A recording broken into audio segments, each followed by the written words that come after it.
deadly riots over the government's plan to avoid defaulting on its loans. Is that the unemployment keeps rising, and it has to keep rising just because you have an excess supply of goods, which is... This is all borrowed money that our and that debt is owned by banks in other countries. Still knows a lot. Including right here at home. In the form of a convenient personal loan. A filter cigarette that delivers the taste, and 45 malt liquor. Are you hot? Quite some time ago, by a second, America is sponsoring I first learned it from my grandmother. Now, my grandmother was a wonderful person. She taught me how to play the game Monopoly. She understood that the name of the game is to acquire. She would accumulate everything she could, and eventually she became the master of the board. And then she would always say the same thing to me. She'd look at me and she'd say, "One day, you'll learn to play the game."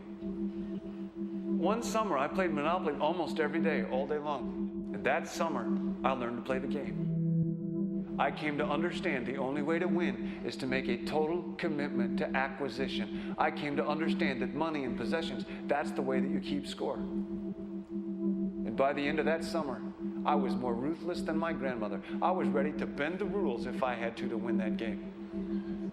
And I sat down with her to play that fall. I took everything she had. I watched her give her last dollar and quit in utter defeat. And then she had one more thing to teach me. Then she said, "Now it all goes back in the box." All those houses and hotels, all the railroads and utility companies, all that property and all that wonderful money. Now it all goes back in the box. None of it was really yours. You got all heated up about it for a while. But it was around a long time before you sat down at the board. And it will be here after you're gone. Players come and players go. Houses and cars, titles and clothes, even your body. Because the fact is that everything I clutch and consume and hoard is going to go back in the box, and I'm going to lose it all. You have to ask yourself, when you finally get the ultimate promotion, when you've made the ultimate purchase, when you buy the ultimate home, when you have stored up financial security and climbed the ladder of success to the highest rung you can possibly climb it, and the thrill wears off, and it will wear off, then what? How far do you have to walk down that road before you see where it leads? Surely you understand, it'll never be enough. So you have to ask yourself the question, what matters?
When I was a young man growing up in New York City, I refused to pledge allegiance to the flag. Of course, I was sent to the principal's office, and he asked me, "Why don't you want to pledge allegiance? Everybody does." I said, "Everybody once believed the earth was flat, but that doesn't make it so." I explained that America owed everything it has to other cultures and other nations, and that I would rather pledge allegiance to the earth and everyone on it. Needless to say, it wasn't long before I left school entirely, and I set up a lab in my bedroom. There I began to learn about science and nature. I realized then that the universe is governed by laws, and that the human being, along with society itself, was not exempt from these laws. Then came the crash of 1929, which began what we now call the Great Depression. I found it difficult to understand why millions were out of work, homeless, starving, while all the factories were sitting there. The resources were unchanged. It was then that I realized that the rules of the economic game were inherently invalid. Shortly after came World War II, where various nations took turns systematically destroying each other. I later calculated that all the destruction and wasted resources spent on that war could have easily provided for every human need on the planet. Since that time, I have watched humanity set the stage for its own extinction. I have watched as the precious finite resources are perpetually wasted and destroyed in the name of profit and free markets. I have watched the social values of society be reduced into a base artificiality of materialism and mindless consumption. And I have watched as the monetary powers control the political structure of supposedly free societies. I'm 94 years old now, and I'm afraid my disposition is the same as it was 75 years ago. This shit's got to go.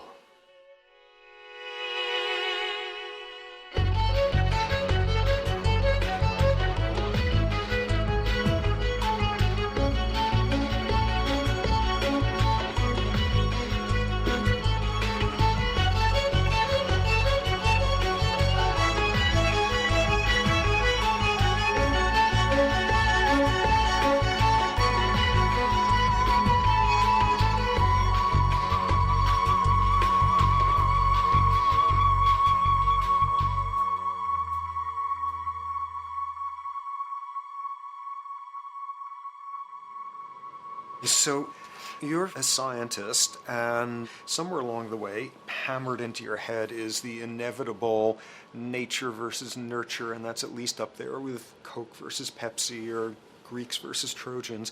So nature versus nurture, this by now utterly oversimplifying view of where influences on how a cell deals with an energy crisis, up to what makes us who we are on the most individualistic levels of personality. And what you've got is this complete false dichotomy built around nature as deterministic. At the very bottom of all the causality of life is DNA and the code of codes and the Holy Grail, and everything is driven by it. And at the other end, a much more social science perspective, which is we are social organisms, and biology is for slime molds. Humans are free of biology, and obviously both views are nonsense. What you see instead is it is virtually impossible to understand how biology works outside the context of environment. One of the most crazy-making yet widespread and potentially dangerous notions is, oh, that behavior is genetic. Now, what does that mean? It means all sorts of subtle stuff if you sort of know modern biology, but for most people out there, what it winds up meaning is a deterministic view of life, one rooted in biology and genetics. Genes equal things that can't be changed. Genes equal things that are inevitable and that you might as well not waste resources trying to fix, might as well not put societal energies into trying to improve because it's inevitable, it's unchangeable. And that is sheer nonsense.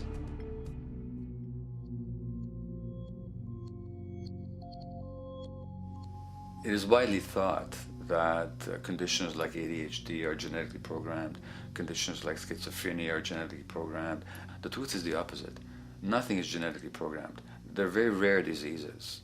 I mean, a small handful, extremely sparsely represented in the population, that are truly genetically determined.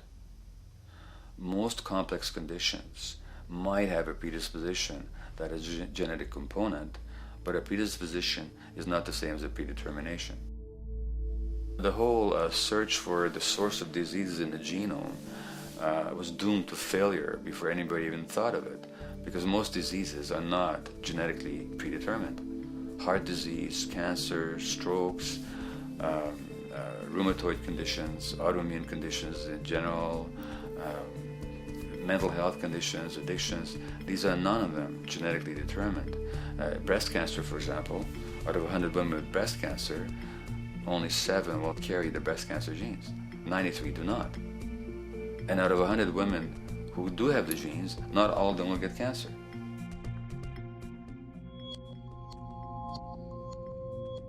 Genes are not just things that make us behave in a particular way regardless of our environment. Genes give us different ways of responding to our environment. In fact, it looks as if some of the early childhood influences of a kind of child rearing affects gene expression, actually turning on and off different genes to put you on a different developmental track, which may suit the kind of world you've got to deal with. So, for example, a study done in Montreal with suicide victims looked at autopsies of the brains of these people. And it turned out that if a suicide victim, these are usually young adults, had been abused as children, the abuse actually caused a genetic change in the brain that was absent in the brains of people who had not been abused. That's an epigenetic effect. Epi means on top of, so that the epigenetic influence is what happens environmentally to either activate or deactivate certain genes. In New Zealand, there's a study that was done in a town called Dunedin, in which a few thousand individuals were studied from birth up to into their 20s. What they found was that they could identify a genetic mutation, an abnormal gene, which did have some relation to the predisposition to commit violence, but only if the individual had also been subjected to severe child abuse. In other words, a child with this abnormal gene would be no more likely to be violent than anybody else, and in fact they actually had a lower rate of violence than people with normal genes, as long as they weren't abused as children.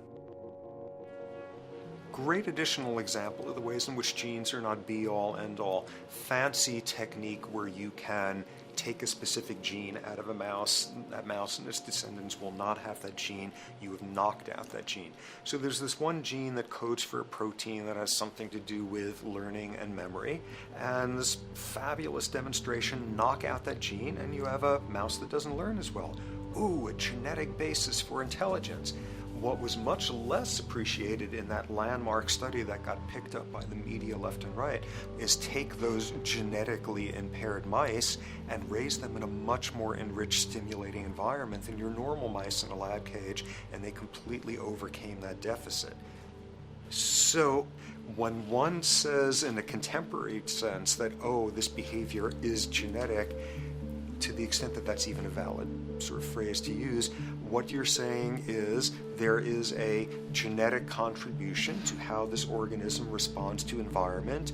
Genes may influence the readiness with which an organism will deal with a certain environmental challenge. That's not the version most people have in their minds. And not to be too soapboxing, but run with the old sort of version of it's genetic, and it's not that far from a history of eugenics and things of that sort. It's a widespread misconception, and it's a potentially fairly dangerous one. One reason that the sort of biological explanation for violence, one reason that hypothesis is potentially dangerous, it's not just misleading, it can really do harm, is because if you believe that, you could very easily say, well, there's nothing we can do to change the predisposition people have to becoming violent. All we can do if somebody becomes violent is punish them, lock them up or execute them. But we don't need to worry about changing the social environment or the social preconditions that may lead people to become violent, because that's irrelevant.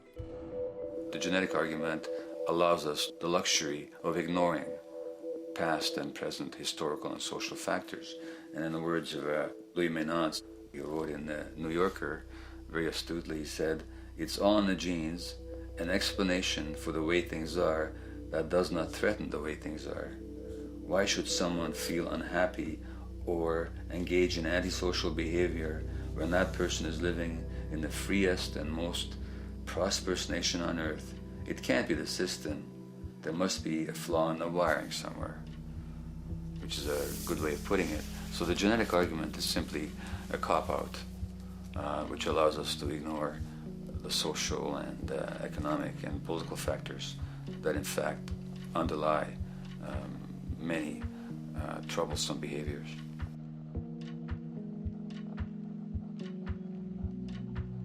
Addictions are usually considered to be a drug-related issue, but looking at it more broadly, I define addiction as any behavior that is associated with craving, with temporary relief, and with long-term negative consequences, along with an impairment of control over it, so that the person wishes to give it up or promises to do so, but can't follow through. And when you understand that, then you can see that there are many more addictions than simply those related to drugs. So there's workaholism, there's addiction to shopping, to the internet, to video games. There's the addiction to power. People have power, but they want more and more and more. Nothing is ever enough for them. Acquisition, corporations that must own more and more. The addiction to oil, or at least to the wealth and to the products made accessible to us by oil. Look at the negative consequences on the environment. We're destroying the very earth that we inhabit for the sake of that addiction. Now, these addictions are far more devastating in their social consequences than the cocaine or heroin habits of my downtown East Side patients. Yet they're rewarded and considered to be respectable.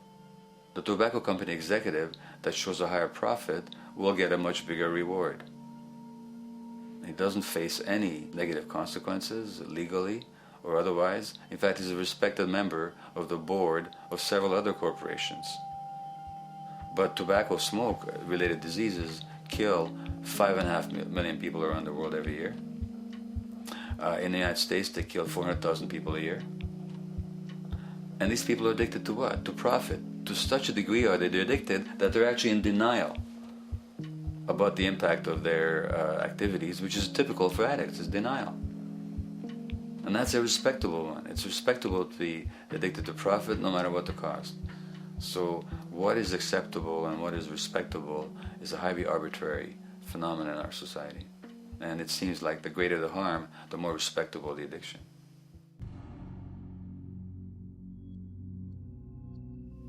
There's a general myth that drugs in themselves are addictive. In fact, the war on drugs is predicated on the idea that if you interdict the sources of drugs, you can deal with addiction that way. Now, if we understand addiction in a broader sense, we see that nothing in itself is addictive. No substance, no drug is by itself addictive, and no behavior is by itself addictive. Many people can go shopping without becoming shopaholics. Not everybody becomes a food addict. Not everyone who drinks a glass of wine becomes an alcoholic. So the real issue is what makes people susceptible, because it's the combination of a susceptible individual and the potentially addictive substance or behavior that actually then makes for full flowering of addiction. In short, it's not the drug that's addictive, it's the question of the susceptibility of the individual to being addicted to a particular substance or behavior. If we wish to understand what then makes some people susceptible, we actually have to look at their life experience. The old idea, although it's old, but it's still broadly held, that addictions are due to some genetic cause is simply scientifically untenable. What the case is actually is that certain life experiences make people susceptible. Life experiences that not only shape the person's personality and psychological needs, but also their very brains in certain ways. And that process begins in utero.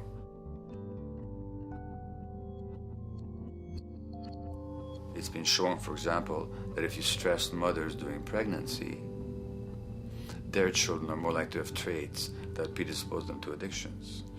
And that's because development is shaped by the psychological and social environment.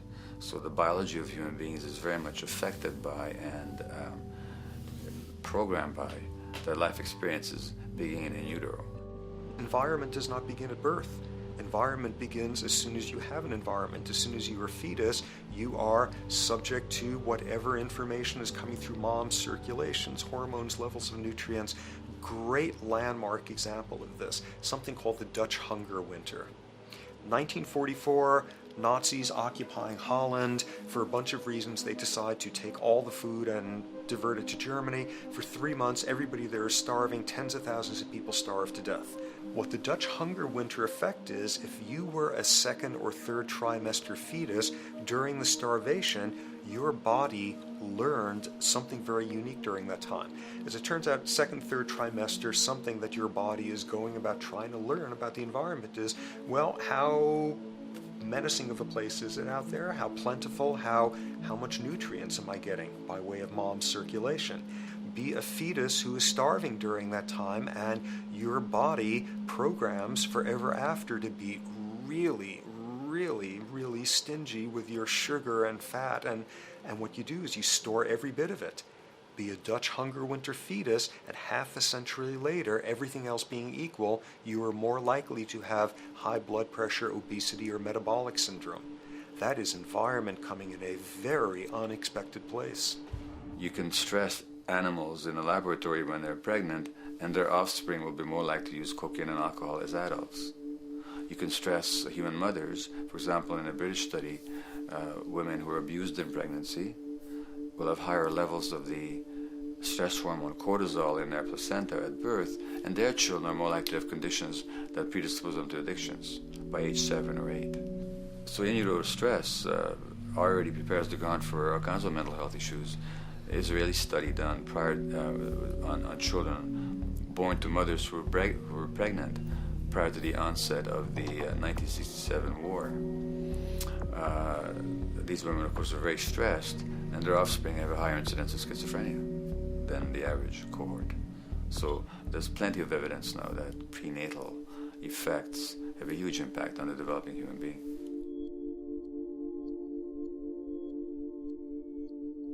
The point about human development, and specifically human brain development, is that it occurs mostly under the impact of the environment and mostly after birth. Now, if you compare us to a horse, which can run on the first day of life, we see that we are very undeveloped. We can't muster that much neurological coordination, balance, muscle strength, visual acuity until a year and a half, 2 years. And that's because the brain development that in the horse happens in the safety of the womb, in a human being has to happen after birth. And that has to do with simple evolutionary logic. As the head gets larger, which is what makes us into human beings, the burgeoning of the forebrain is what creates the human species, actually. At the same time, we walk on 2 legs, so our pelvis narrows to accommodate that. So now we have a narrower pelvis, a larger head. Bingo, we have to be born prematurely. And that means that the brain development that in other animals occurs in utero, in us, occurs after birth. And much of that under the impact of the environment. And The concept of neural Darwinism simply means that the circuits that get the appropriate input from the environment will develop optimally, and the ones that don't will either not develop optimally or perhaps not at all. If you take a child with perfectly good eyes at birth and you put him in a dark room for 5 years, he'll be blind thereafter for the rest of his life, because the circuits of vision require light waves for their development. And without that, even the rudimentary circuits present and active at birth will atrophy and die, and new ones will not develop. There's a significant way in which early experiences shape adult behavior, and even and especially early experiences for which there's no recall memory. It turns out that there are two kinds of memory. There is explicit memory, which is recall. This is when you can call back facts, details, episodes, circumstances. But the structure in the brain, which is called the hippocampus, which encodes recall memory, it doesn't even begin to develop fully until 1.5 years, and it's not fully developed till much later, which is why hardly anybody has any recall memory prior to 18 months. But there's another kind of memory, which is called implicit memory, which is in fact an emotional memory, where the emotional impact and the interpretation that the child makes of those emotional experiences is ingrained in the brain in the form of nerve circuits ready to fire without specific recall. So to give you a clear example, people who are adopted have a lifelong sense of rejection very often. They can't recall the adoption, they can't recall the separation from birth mother, because there's nothing there to recall with. But the emotional memory of separation and rejection is deeply embedded in their brains. Hence, they're much more likely to experience a sense of rejection and a great emotional upset when they perceive themselves as being rejected than other people. That's not unique to people who are adopted, but it's particularly strong in them because of this function of implicit memory. People who are addicted, given that they, according to all the research literature, certainly in my experience, the hardcore addicts virtually were all significantly abused as children or suffered severe emotional loss. Their emotional or implicit memories are those of a world that's not safe and not helpful, caregivers who are not to be trusted, and relationships that are not safe enough to open up to vulnerably. And hence their responses tend to be to keep themselves separate from really intimate relationships, not to trust caregivers, doctors, and other people who are trying to help them, and generally see the world as an unsafe place.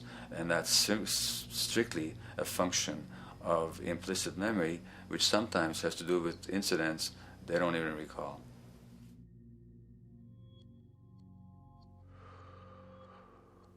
Infants who are born premature are often in incubators and various types of gadgetry and machinery for weeks and perhaps months. It's now known that if these children are touched and stroked on the back for just 10 minutes a day, that promotes their brain development. So human touch is essential for development. And in fact, infants who are never picked up will actually die. That's how much of a fundamental need being held is to human beings. In our society, there's an unfortunate tendency to tell parents not to pick up their kids, not to hold them, not to pick up babies who are crying for fear of spoiling them, or to encourage them to sleep through the night. You don't pick them up, which is just the opposite of what the child needs. And these children might go back to sleep because they give up and their brains just shut down as a way of defending against the vulnerability of being abandoned really by their parents. But their implicit memories will be that of a world that doesn't give a damn. A lot of these differences are structured very early in life. In a way, if you like, the parental experience of adversity, how tough life is or how easy it is passed on to children, whether through maternal depression or parents being bad-tempered with their kids because they've had a hard day or just being too tired at the end of the day. And these have very powerful effects, programming children's development, which we know a lot about now.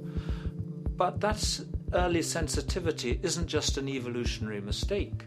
It exists again in many different species. Even seedlings, there's an early adaptive process to the kind of environment they're growing up in. But for humans, the adaptation is to the quality of social relations. And so early life how nurturing or how much conflict, how much attention you get, is a taster of the kind of world you may be growing up in. Are you growing up in a world where you have to fight for what you can get, watch your back, fend for yourself, learn not to trust others? Or are you growing up in a society where you depend on reciprocity, mutuality, cooperation, where empathy is important, where your security depends on good relations with other people? And that needs a very different emotional and cognitive development. And that's what the early sensitivity is about. And parenting is almost, quite unconsciously, a system for passing on that experience to children of the kind of world they're in. The great British child psychiatrist D.W. Winnicott said that fundamentally two things can go wrong in childhood. One is when things happen that shouldn't happen, and then things that should happen but don't. And the first category is the traumatic and abusive and abandonment experiences of my downtown East Side patients and of many addicts. That's what shouldn't happen but did.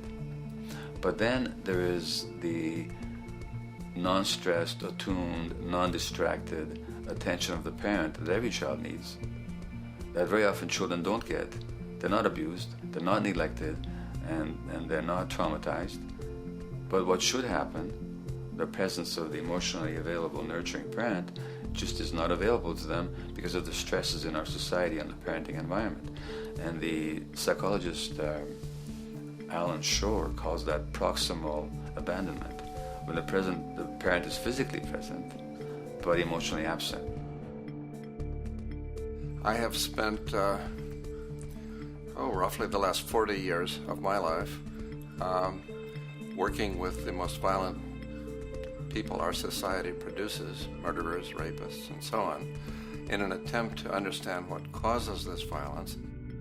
I discovered that the most violent of the criminals in our prisons had themselves been victims of a degree of child abuse that was beyond the scale of what I ever thought of applying the term child abuse to. I had no idea of the depth of the depravity with which children in our society are all too often treated.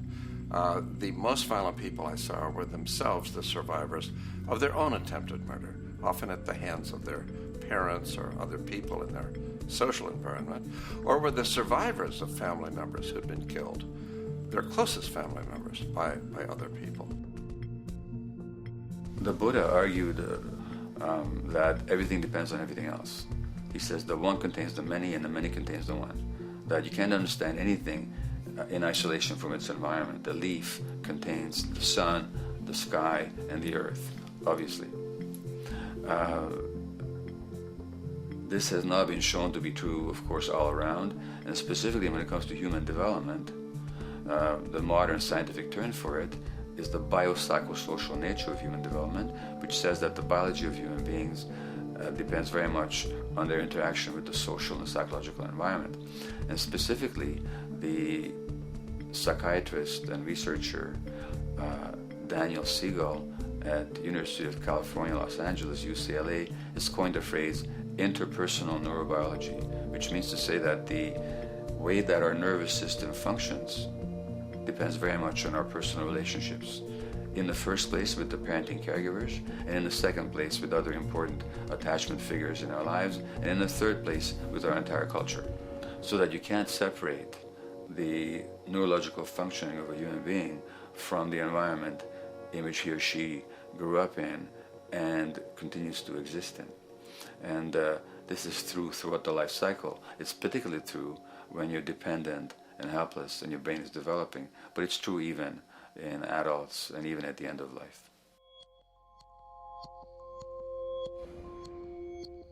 Human beings have lived in almost every kind of society, from the most egalitarian, hunting and gathering societies seem to have been very egalitarian, for instance, based on food sharing, gift exchange. Small bands of people living predominantly off of foraging, but a little bit of hunting. Predominantly among people you have at the least known your entire life, if not surrounded by third cousins or closer, in a world in which there is a great deal of fluidity between different groups, in a world in which there is not a whole lot in terms of material culture. This is how humans have spent most of their hominid history. And no surprise, that makes for a very different world. One of the things you get as a result of that is far less violence. Organized group violence is not something that occurred at that time of human history, and that seems quite clear. So where did we go wrong? Violence is not universal. It's not symmetrically distributed throughout the human race. There is a huge variation in the amount of violence in different societies. There are some societies that have virtually no violence. There are others that destroy themselves. Some of the Anabaptist religious groups that are complete, strict pacifists, like the Amish, the Mennonites, the Hutterites. Among some of these groups, the Hutterites, there are no recorded cases of homicide. During our major wars, like World War II, where people were being drafted, they would refuse to serve in the military. They would go to prison rather than serve in the military. In the kibbutzim in Israel, the level of violence is so low that the criminal courts there will often send violent offenders, people who have committed crimes, to live on the kibbutzim in order to learn how to live a nonviolent life, because that's the way people live there. So we are amply shaped by society. Our societies, in the broader sense, including our theological, our metaphysical, our linguistic influences, etc., our societies help shape us as to whether or not we think life is basically about sin or about beauty, whether the afterlife will carry a price for how we live our lives or if it's irrelevant. In a broad sort of way, different large societies could be termed as individualistic or collectivist, and you get very different people and different mindsets, and I suspect different brains coming along with that. We in America are in one of the most individualistic of societies, and capitalism being a system that allows you to go higher and higher up a potential pyramid, and the deal is it comes with fewer and fewer safety nets. By definition, the more stratified a society is, the fewer people you have as peers, the fewer people with whom you have symmetrical, reciprocal relationships, and instead all you have are differing spots and endless hierarchies. And a world in which you have few reciprocal partners is a world with a lot less altruism.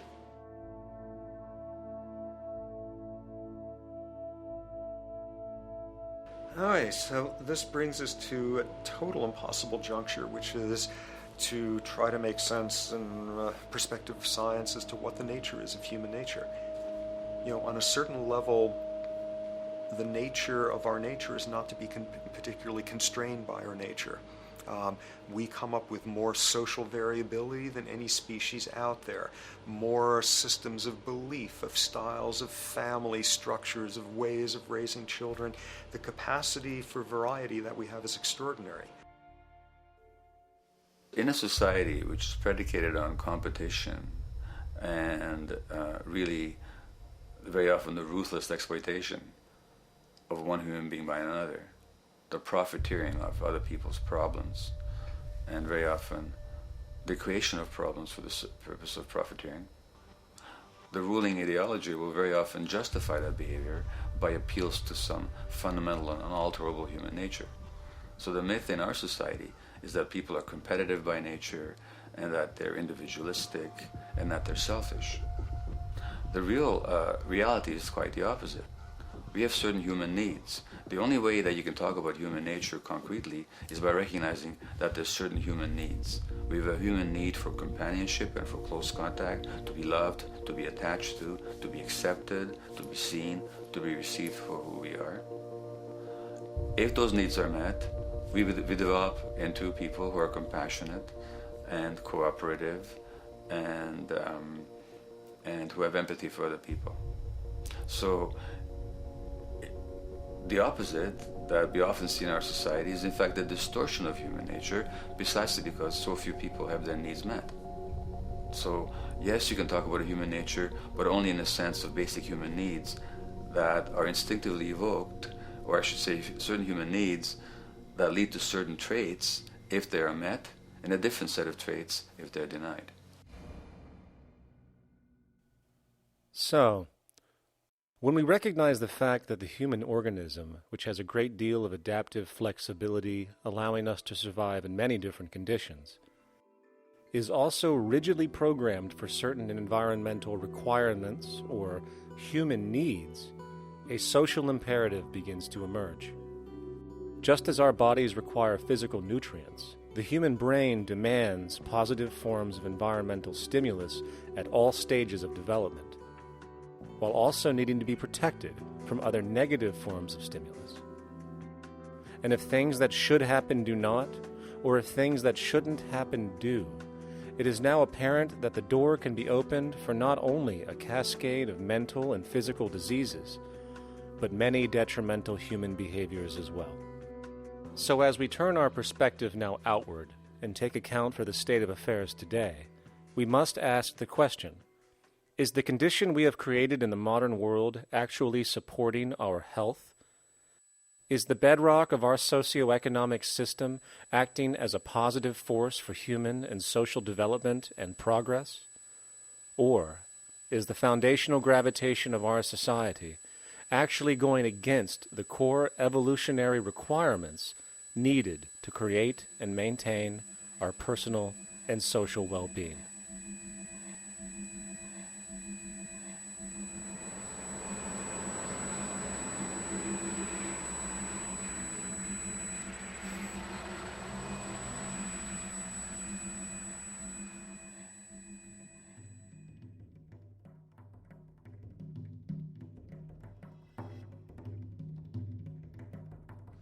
So one might ask, where did this all begin? What we have today, really a world in a state of cumulative collapse. You get it started with John Locke.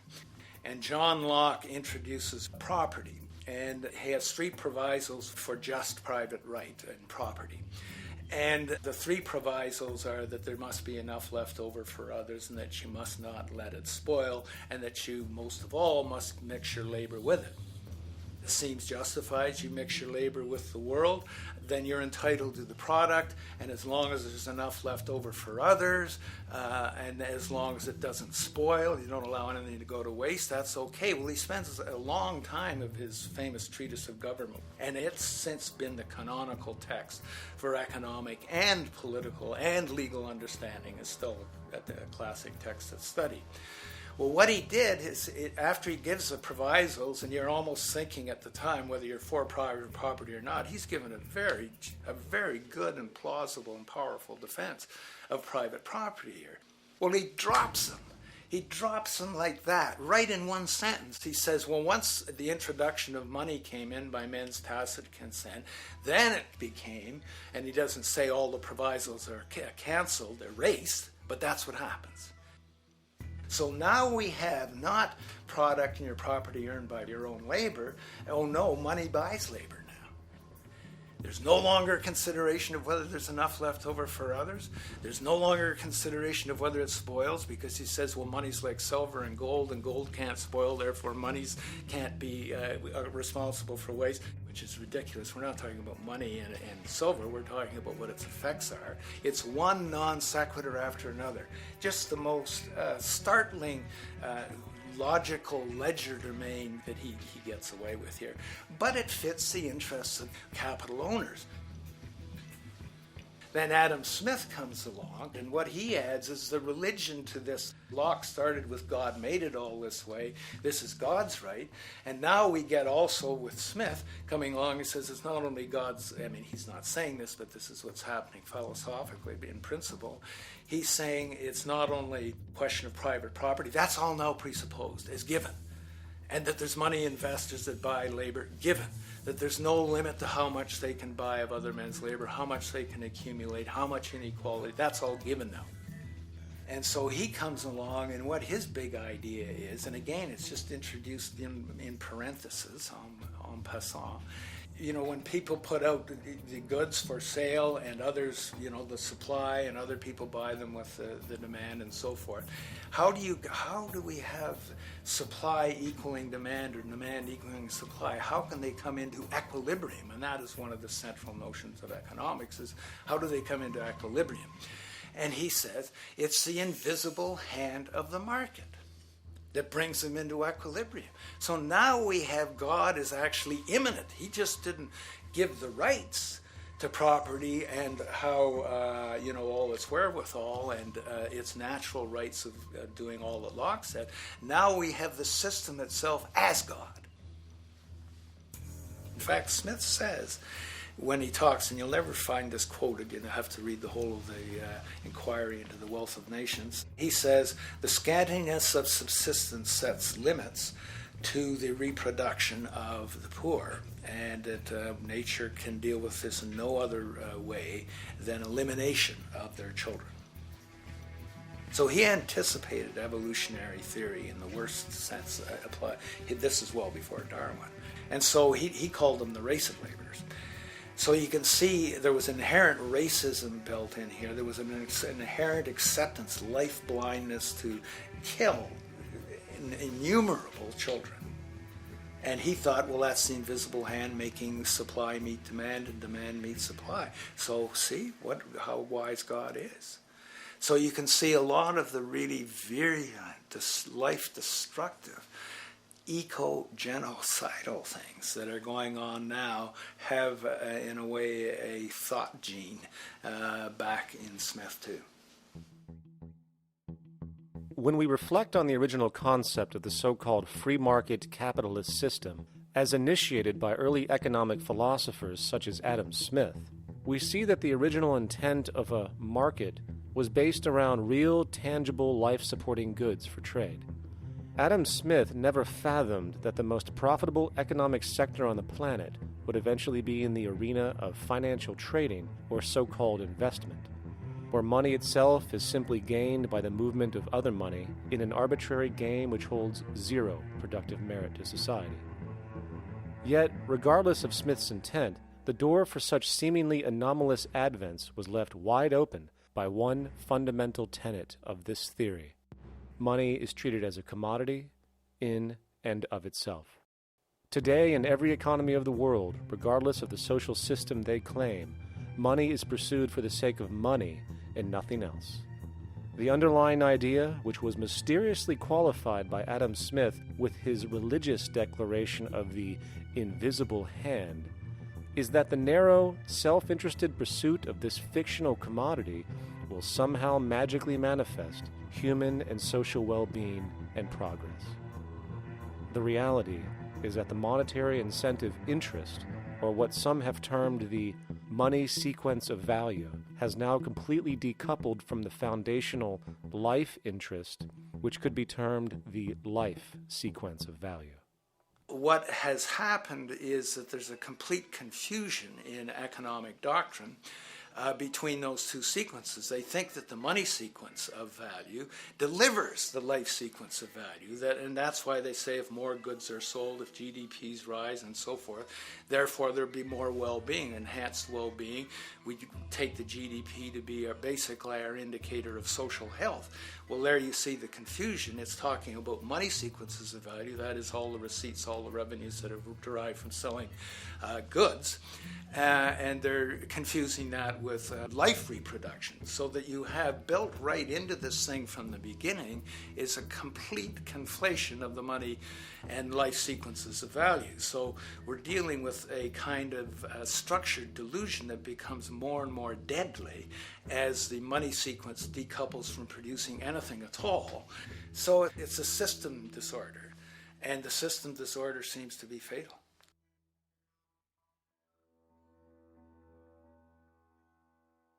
In society today, you seldom hear anyone speak of the progress of their country or society in terms of their physical well-being, state of happiness, trust, or social stability.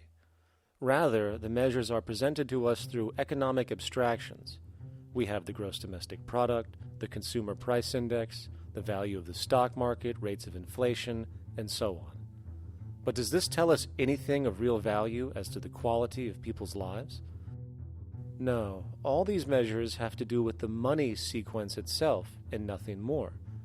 For example, the gross domestic product of a country is a measure of the value of goods and services sold. this measure is claimed to correlate to the standard of living of a country's people.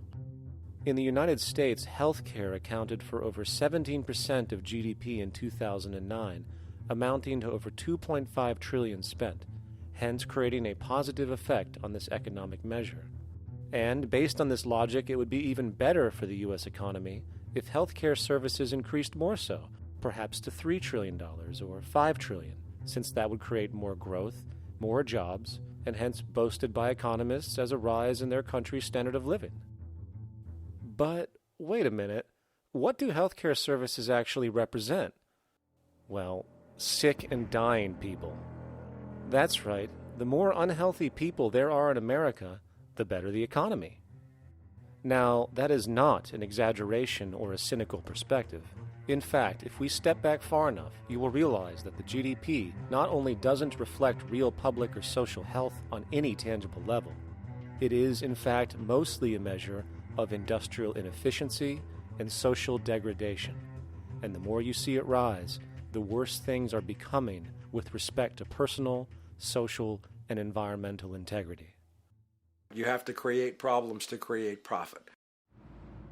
There is no profit under the current paradigm in saving lives, putting balance on this planet, having justice and peace or anything else. There's just no profit there.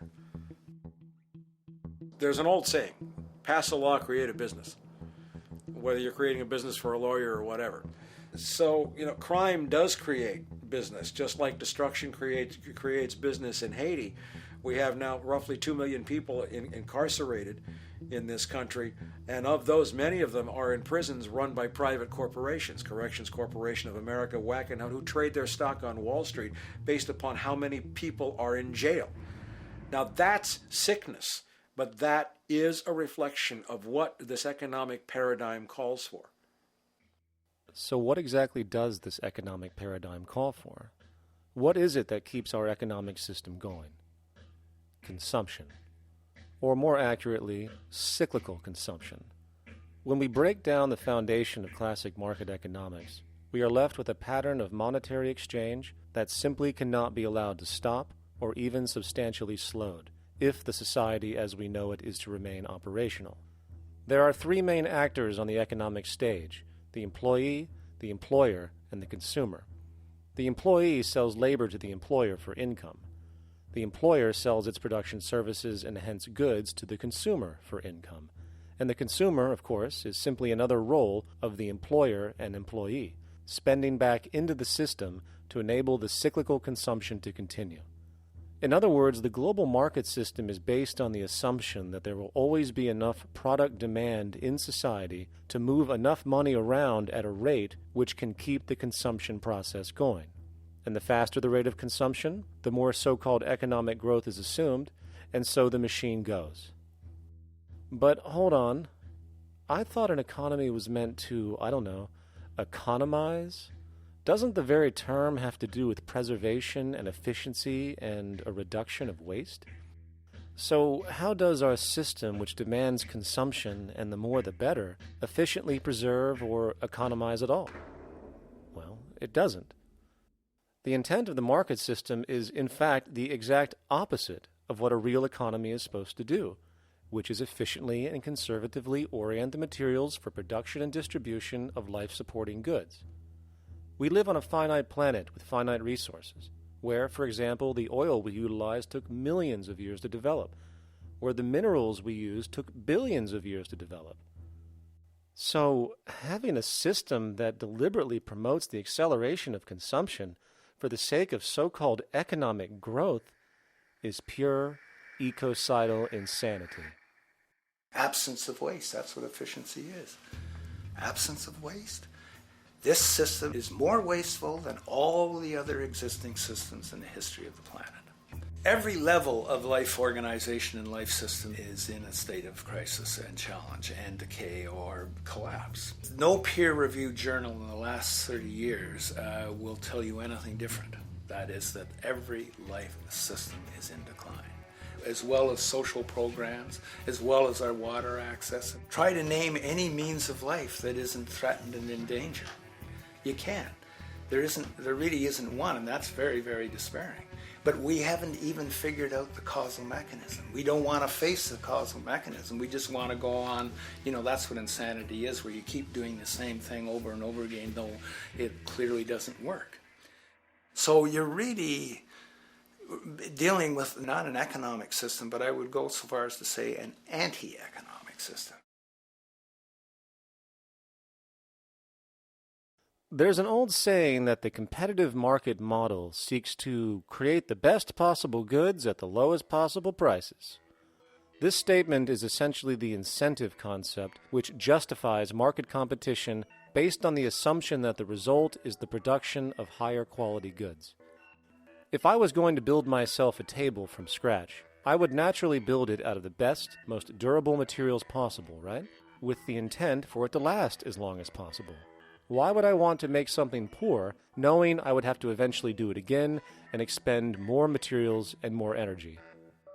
Well, as rational as that may seem in the physical world, when it comes to the market world, it is not only explicitly irrational, it is not even an option. It is technically impossible to produce the best of anything if a company is to maintain a competitive edge and hence remain affordable to the consumer. Literally everything created and set for sale in the global economy is immediately inferior the moment it is produced, for it is a mathematical impossibility to make the most scientifically advanced, efficient, and strategically sustainable products. This is due to the fact that the market system requires that cost efficiency, or the need to reduce expenses, exist at every stage of production, from the cost of labor to the cost of materials and packaging, and so on. This competitive strategy, of course, is to make sure the public buys their goods rather than from a competing producer, which is doing the exact same thing to also make their goods both competitive and affordable. This immutably wasteful consequence of the system could be termed intrinsic obsolescence. However, this is only one part of a larger problem. A fundamental governing principle of market economics, one that you will not find in any textbook, by the way, is the following. Nothing produced can be allowed to maintain a lifespan longer than what can be endured in order to continue cyclical consumption. In other words, it is critical that stuff break down, fail, and expire within a certain amount of time. This is termed planned obsolescence. Planned obsolescence is the backbone of the underlying market strategy of every goods-producing corporation in existence. While very few, of course, would admit to such a strategy outright, what they do is mask it within the intrinsic obsolescence phenomenon just discussed, while often ignoring or even suppressing new advents in technology which might create a more sustainable, durable good. So, if it wasn't wasteful enough that the system inherently cannot allow the most durable and efficient goods to be produced, planned obsolescence deliberately recognizes that the longer any good is in operation, the worse it is for sustaining cyclical consumption and hence the market system itself. In other words, product sustainability is actually inverse to economic growth, and hence there is a direct, reinforced incentive to make sure lifespans are short of any given good produced. And in fact, the system cannot operate any other way. One glance at the sea of landfills now spreading across the world show the obsolescence reality. There are now billions of cheaply made cell phones, computers, and other technology, each full of precious, difficult-to-mine materials such as gold, coltan, copper, now rotting in vast piles, usually due to the mere malfunction or obsolescence of small parts, which, in a conservative society, could likely be fixed or updated, and the life of the good extended. Unfortunately, as efficient as that may seem in our physical reality, living on a finite planet with finite resources, it is explicitly inefficient with respect to the market. To put it into a phrase, efficiency, sustainability, and preservation are the enemies of our economic system. Likewise, just as physical goods need to be constantly produced and reproduced, regardless of their environmental impact, the service industry operates with an equal rationale. The fact is, there is no monetary benefit to resolving any problems which are currently being serviced. At the end of the day, the last thing the medical establishment really wants is the curing of diseases such as cancer, which would eliminate countless jobs and trillions in revenue. And since we're on the subject, crime and terrorism in this system are good. Well, at least economically, for it is employing police, generating high-value commodities for security, not to mention the value of prisons that are privately owned for profit. And how about war? The war industry in America is a huge driver of GDP, one of the most profitable industries, producing weapons of death and destruction. The favorite game of this industry is to blow things up and then go and rebuild them for profit. We saw this with the windfall billion-dollar contracts made from the Iraq War. The bottom line is that socially negative attributes of society have become positively rewarded ventures for industry, and any interest in problem resolution or environmental sustainability and conservation is intrinsically counter to economic sustainability. And this is why, every time you see the GDP rise in any country, you are witnessing an increase in necessity, whether real or contrived. And by definition, a necessity is rooted in inefficiency. Hence, increased necessity means increased inefficiency.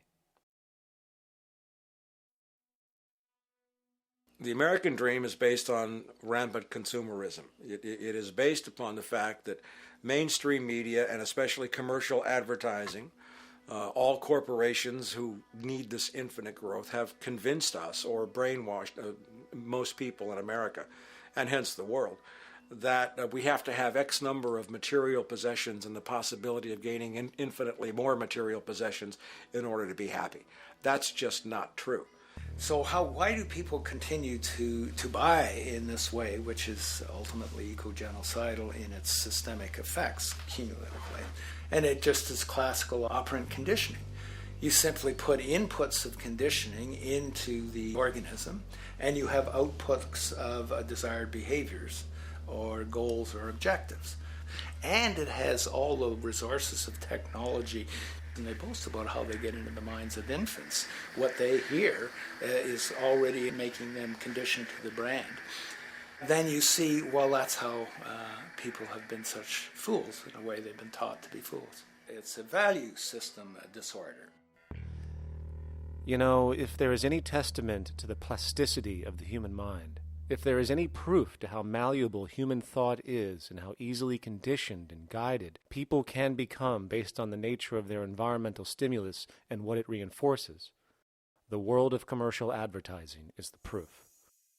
You have to stand in awe at the level of brainwashing where these programmed robots known as consumers wander the landscape only to walk into a store and spend, say, $4,000 on a handbag that likely costs $10 to make in a sweatshop overseas, only for the brand status it supposedly represents in the culture. Or perhaps the ancient communal traditions which increase trust and cohesiveness in society, which have now been hijacked by acquisitive, materialistic values, where now annually we exchange useless crap a few times a year. And we might wonder why so many today have a compulsion to shopping and acquisition, when it is clear that they have been conditioned from childhood to expect material goods as a sign of their status with friends and family. The fact is, the foundation of any society are the values that support its operation, and our society, as it exists, can only operate if our values support the conspicuous consumption it requires to continue the market system.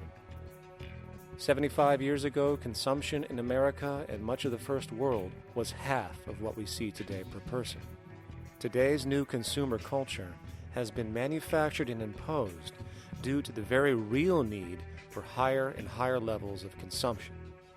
And this is why most corporations now spend more money on advertising than the actual process of product creation itself. They work diligently to create a false need for you to fill, and it happens to work. You know, economists are in fact not economists at all. They're propagandists of money value. And you'll find that all their models basically get down to token exchanges that are to the profit of one side or both sides or whatever, but they're completely disconnected from the actually existing world of reproduction. In Ohio, an old man failed to pay his electric bill. You may be familiar with the case. And the electric company turned off the electricity and he died. The reason they turned it off was because it wouldn't have been profitable for them to keep it on because he didn't pay his bill. Do you believe that was right? The responsibility really lies not on the electric company for turning it off, but on those of this man's neighbors and friends and associates who are not charitable enough to enable him as an individual to meet the electric bill. Did I hear that right? Did he just say the death of a man caused by not having money was the responsibility of other people, or in effect, charity? Well then, I guess we're going to need a whole lot of infomercials, little miserable coin slot donations for bodega counters, and a bunch of pickle jars for the billion people now starving to death on this planet because of the very system Milton Friedman promotes. Whether you are dealing with the philosophies of Milton Friedman, F.A. Hayek, John Maynard Keynes, Ludwig von Mises, or any other major market economist, the basis of rationale rarely leaves the money sequence. It is like a religion. Consumption analysis, stabilization policies, deficit spending, aggregate demand. It exists as a never-ending, self-referring, self-rationalizing circle of discourse where universal human need, natural resources, or any form of physical life-supporting efficiency is ruled out by default and replaced by the singular notion that humans seeking advantage over each other for money alone, motivated by their own narrow self-interest, will magically create a sustainable, healthy, balanced society. There is no life coordinate in this whole theory, this whole doctrine. What are they doing? What are they doing? What they're doing is tracking money sequences. That's all it is tracking money sequences, presupposing everything that matters. One, that there's no life coordinates. Wow, no life coordinates. Two, that all the agents are self-maximizing preference seekers. That is, they think of nothing other than themselves and what they can get most for themselves. That's the notion, that's the ruling notion of rationality. Self-maximizing choice. And the only thing that they're interested in self-maximizing is money or commodities. Well, where does social relations come in? It doesn't, except in the exchange to self-maximize. Where do our natural resources come in? They don't, except to exploit. Where does the family come in as being able to survive? It doesn't. They have to have money in order to purchase any good. Well, shouldn't an economy deal somewhere with human need? Isn't that what the fundamental issue is, to satisfy human needs? Oh, need isn't even in your lexicon. You dissolve it into wants. And what is a want? That means money demand that wants to buy. Well, if it's money demand that wants to buy, it's got nothing to do with need, because it may be the person has no money demand and desperately needs, say, water supply. Or it may be money demand wants a gold toilet seat. Well, where does it all go? To the gold toilet seat. And you call this economics? Like, it's really, when one thinks of it, it's got to be the most bizarre delusion in the history of human thought. Now, so far we have focused on the market system, but this system is actually only one half of the global economic paradigm. The other half is the monetary system. While the market system deals with the interaction of people gaming for profit across the spectrum of labor, production, and distribution, the monetary system is an underlying set of policies set by financial institutions which create conditions for the market system, among other things. It includes terms we often hear, such as interest rates, loans, debt, the money supply, inflation, etc. And while you might want to pull your hair out listening to the gibberish coming from the monetary economists, modest preemptive actions can obviate the need of more drastic actions at a later date. The nature and effect of this system is actually quite simple. Our economy has, or the global economy, has three basic things that govern it. One is fractional reserve banking, but banks printing money out of nothing.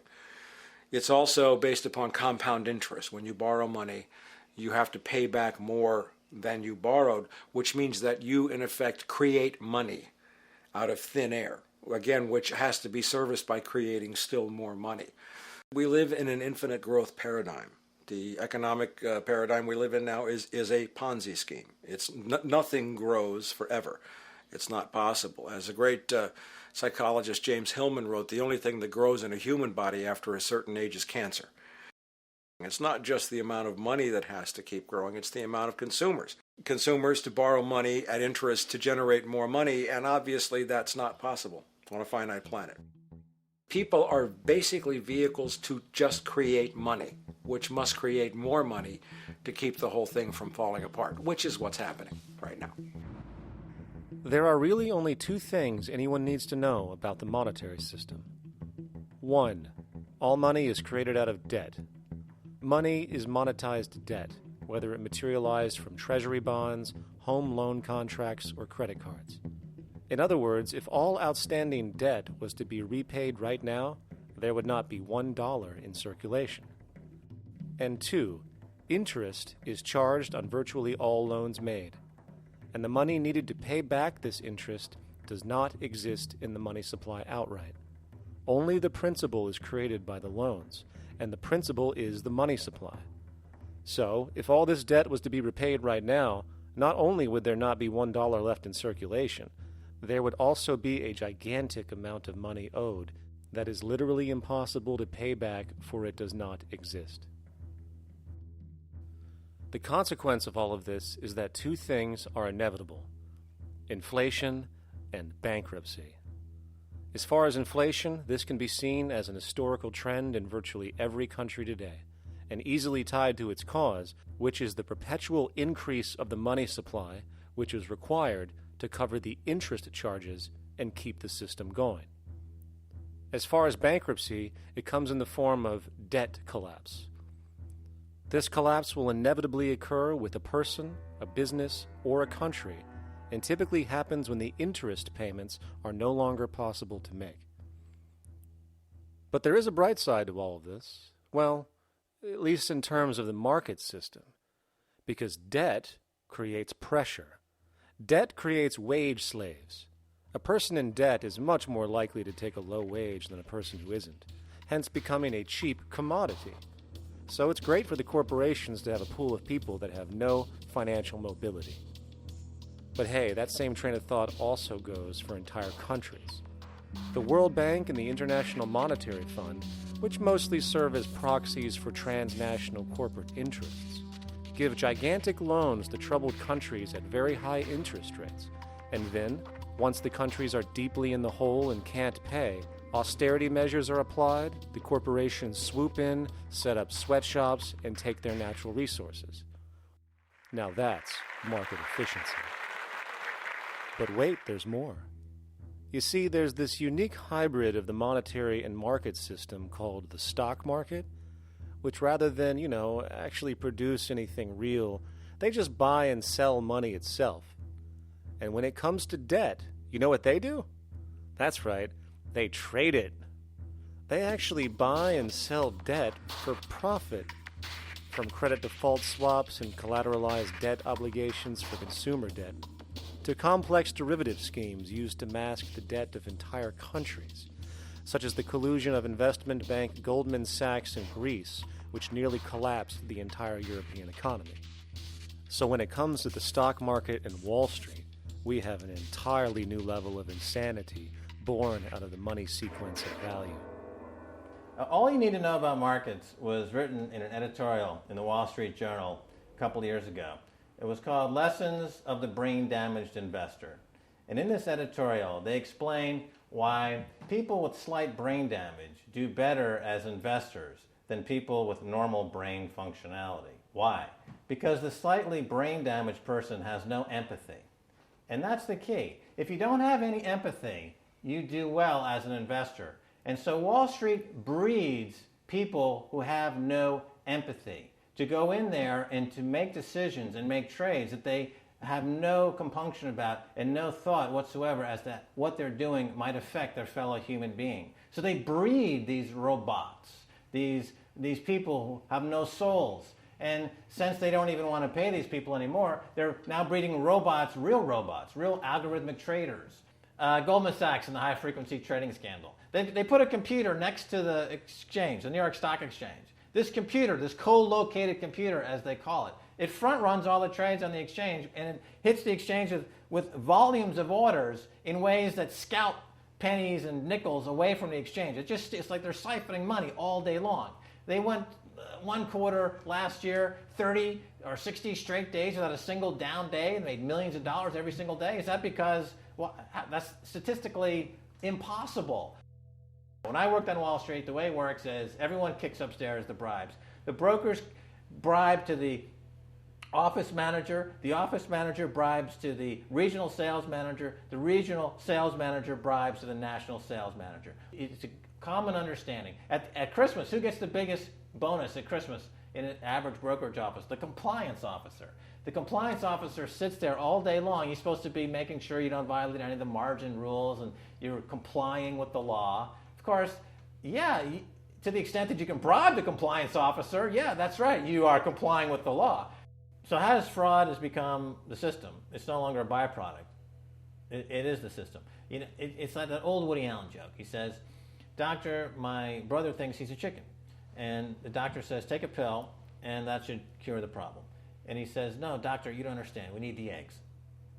Okay? So the trading of fraudulent claims back and forth between banks to generate fees, to generate bonuses, has become the GDP producing growth engine of the United States economy. Even though they're essentially trading fraudulent claims that there's absolutely no hope of ever paying back. They're processing and generating and resecuritizing nothing. If I write $20 billion on a cocktail napkin and I sell it to JP Morgan, while JP Morgan writes $20 billion on a cocktail napkin, and we swap those two cocktail napkins at a bar, and we each pay ourselves 1/4% in a fee, we make a lot of money for our Christmas bonus. We each have on our books a $20 billion cocktail napkin, which has no real value until such time as the system is no longer able to absorb bogus cocktail napkins, in which case we go to the government to get bailed out. And because of Wall Street and the global stock market, there are now conservatively about $700 trillion of outstanding fraudulent claims known as derivatives, still waiting to collapse, a value amounting to over 10 times the gross domestic product of the entire planet. And while we have seen the bailouts of corporations and banks by governments, which of course comedically borrow their money from banks to begin with, we are now seeing attempts to bail out whole countries by conglomerates of other countries through the international banks. But how do you bail out a planet? There is no country out there that isn't now saturated in debt. The cascade of sovereign debt defaults we have seen can only be the beginning when the math is taken into account.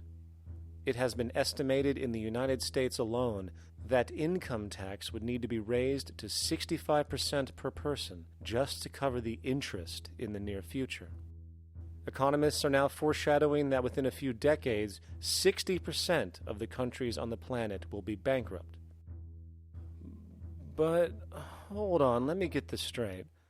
The world is going bankrupt, whatever the hell that means, because of this idea called debt, which doesn't even exist in the physical reality. It's only part of a game that we've invented. And yet, the well-being of billions of people is now being compromised. Extreme layoffs, tent cities, accelerating poverty, austerity measures imposed, schools shutting down, child hunger, and other levels of familial deprivation, all because of this elaborate fiction. What are we, fucking stupid? Hey, Mars, my man. Help a brother out, huh? Grow up, kid.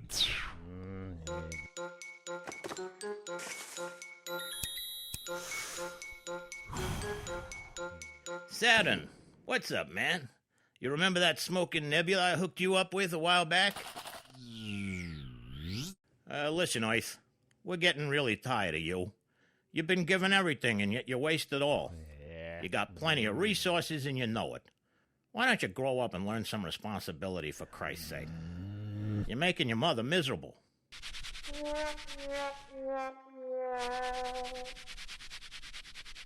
You're on your own, pal. Yeah, whatever.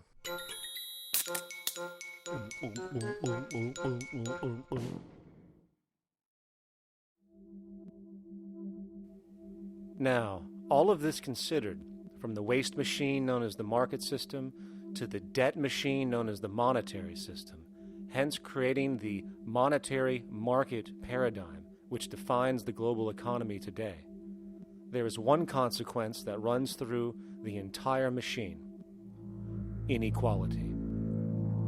Whether it is the market system which creates a natural gravitation towards monopoly and power consolidation, while also generating pockets of wealthy industries that tower over others regardless of utility, such as the fact that top hedge fund managers on Wall Street now take home over $300 million a year for contributing literally nothing, while a scientist looking for a cure for a disease trying to help humanity might make $60,000 a year if they're lucky.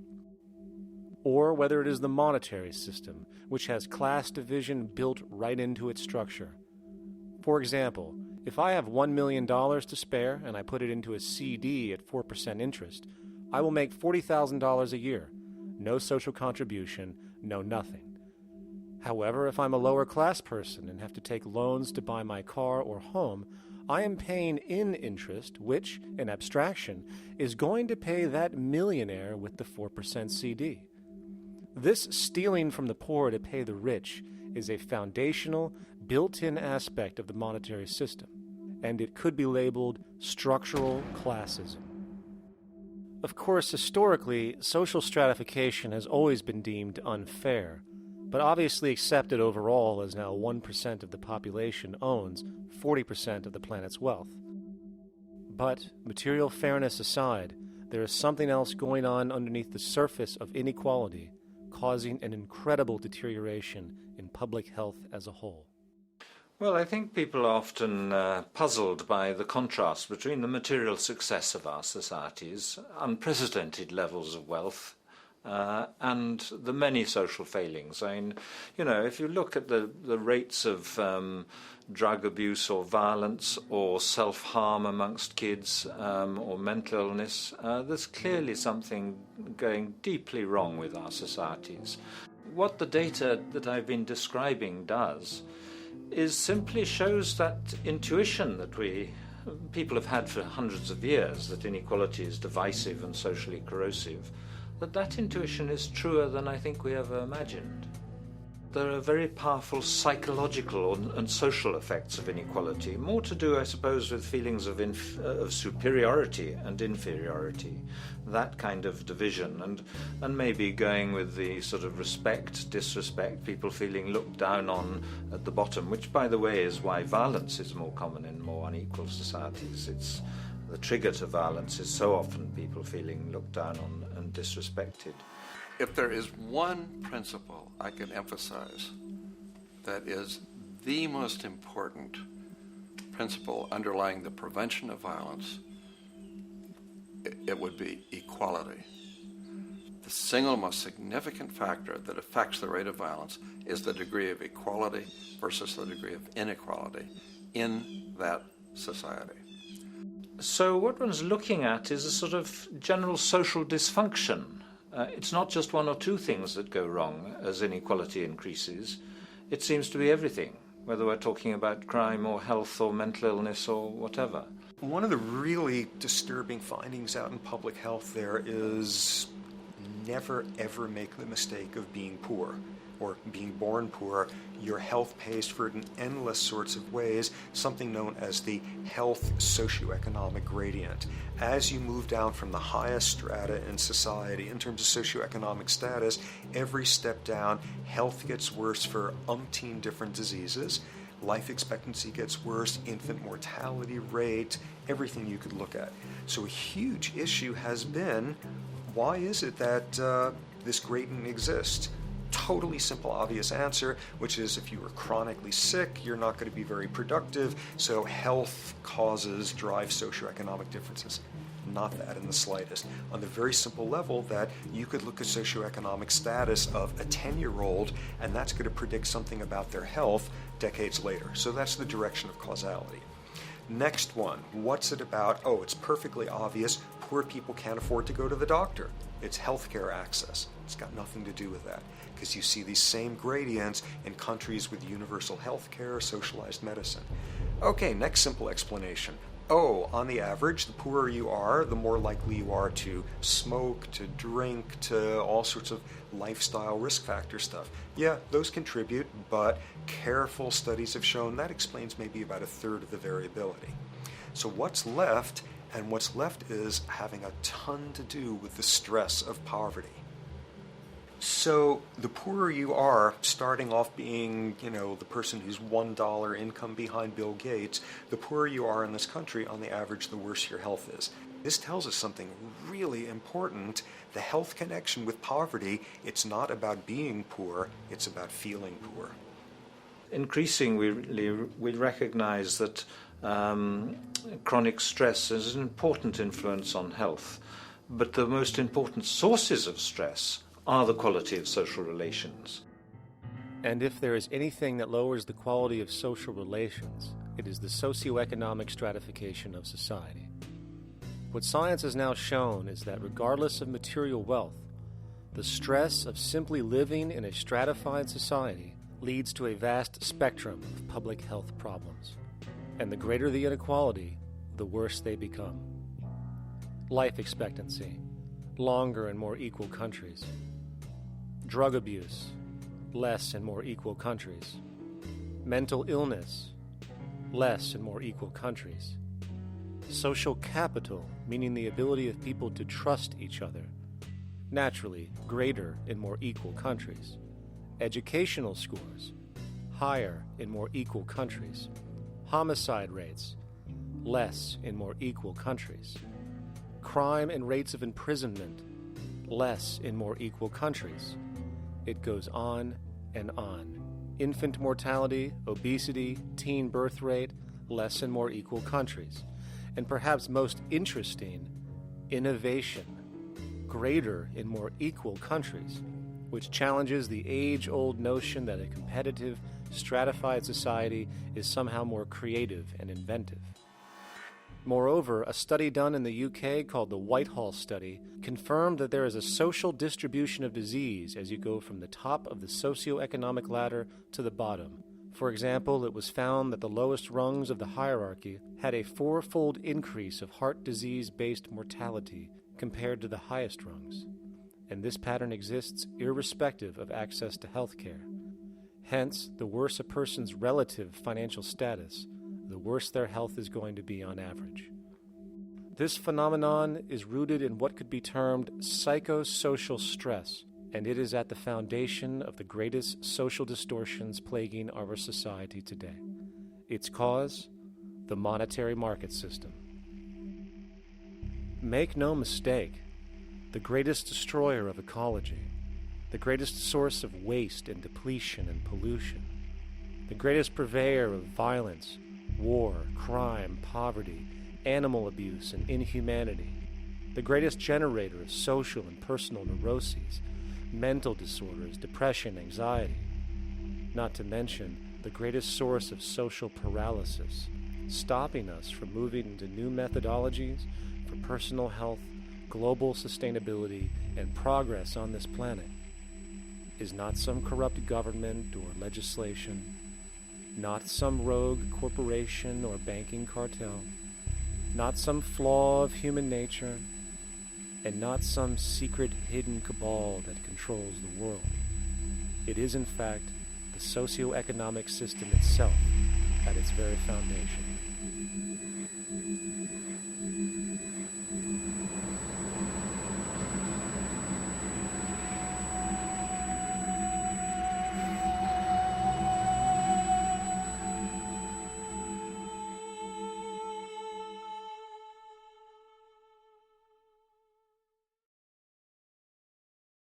Let's imagine for a moment we had the option to redesign human civilization from the ground up. What if, hypothetically speaking, we discovered an exact replica of the planet Earth, and the only difference between this new planet and our current one is that human evolution had not occurred. It was an open palette. No countries, no cities, no pollution, no Republicans, just a pristine, open environment. So, what would we do? Well, first we need a goal, right? And it's safe to say that goal would be to survive. And not to just survive, but to do so in an optimized, healthy, prosperous way. Most people indeed desire to live, and they would prefer to do so without suffering. Therefore, the basis of this civilization needs to be as supportive and hence sustainable for human life as possible, taking into account the material needs of all the world's people while trying to remove anything that could hurt us in the long run. That goal of, say, maximum sustainability understood, the next question regards our method. What kind of approach do we take? Well, let's see. Last I checked, politics was the method of social operation on Earth. So what do the doctrines of the Republicans, liberals, conservatives, or socialists have to say about societal design? Not a damn thing. Okay, then what about religion? Surely the great creator had to have left some blueprint somewhere. No, nothing I can find. Okay then, so what's left? It appears something called science. Science is unique in that its methods demand not only that the ideas proposed be tested and replicated, but everything science comes up with is also inherently falsifiable. In other words, unlike religion and politics, science has no ego, and everything it suggests accepts the possibility of being proven wrong eventually. It holds on to nothing and evolves constantly. Well, that sounds natural enough to me. So then, based on the current state of scientific knowledge in the early 21st century, along with our goal of maximum sustainability for the human population, how do we begin the actual process of construction? Well, the first question to ask, what do we need to survive? The answer, of course, are planetary resources. Whether it is the water we drink, the energy we use, the raw materials we utilize to create tools and shelter, the planet hosts an inventory of resources, many of which are demanded for our survival. So, given that reality, it then becomes critical to figure out what we have and where it is. This means we need to conduct a survey. We simply locate and identify every physical resource on the planet we can, along with the amount available at each location, from the deposits of copper to the most potent locations for wind farms to produce energy, to the natural freshwater springs, to an assessment of the amount of fish in the ocean, to the most prime arable land for food cultivation, etc. But since we humans are going to be consuming these resources over time, we then realize that not only do we need to locate and identify, we also need to track. We need to make sure we don't run out of any of this stuff. That would be bad. And this means not only tracking our rates of use, but the rates of earthly regeneration as well, such as how long it takes for, say, a tree to grow or a spring to replenish. This is called dynamic equilibrium. In other words, if we use up trees faster than they can be grown back, we have a serious problem, for it is unsustainable.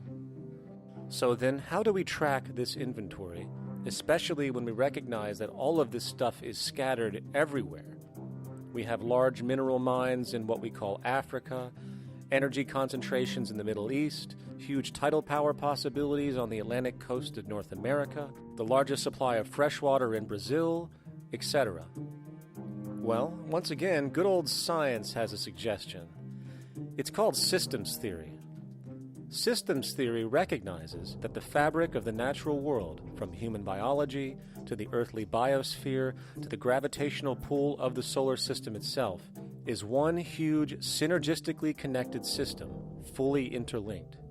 Just as human cells connect to form our organs, and the organs connect to form our bodies, and since our bodies cannot live without the earthly resources of food, air, and water, we are intrinsically connected to the earth, and so on. So, as nature suggests, we take all of this inventory and tracking data and create a system to manage it. a global resource management system, in fact, to account for every relevant resource on the planet. There is simply no logical alternative if our goal as a species is survival in the long run. We have to keep track as a whole. That understood, we can now consider production. How do we use all this stuff? What will our process of production be, and what do we need to consider to make sure it is as optimized as possible to maximize our sustainability? Well, the first thing that jumps right out at us is the fact that we need to constantly try and preserve. The planet's resources are essentially finite, so it is important that we be strategic. Strategic preservation is key. The second thing we recognize is that some resources are really not as good as others in their performance. In fact, some of this stuff, when put into use, has a terrible effect on the environment, which invariably hinders our own health. For example, oil and fossil fuels, no matter how you cut it, release some pretty destructive agents into the environment. Therefore, it is critical we do our best to use such things only when we really have to, if at all. Fortunately for us, we see a ton of solar, wind, tidal, wave, heat differential, and geothermal possibilities for energy production, so we can strategize objectively about what we use and where to avoid what could be called negative retroactions, or anything that results from production or use that damages the environment and hence ourselves.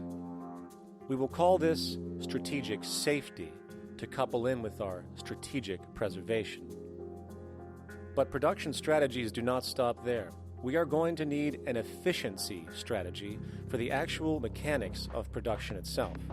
And what we find is that there are roughly 3 specific protocols we must adhere to. 1.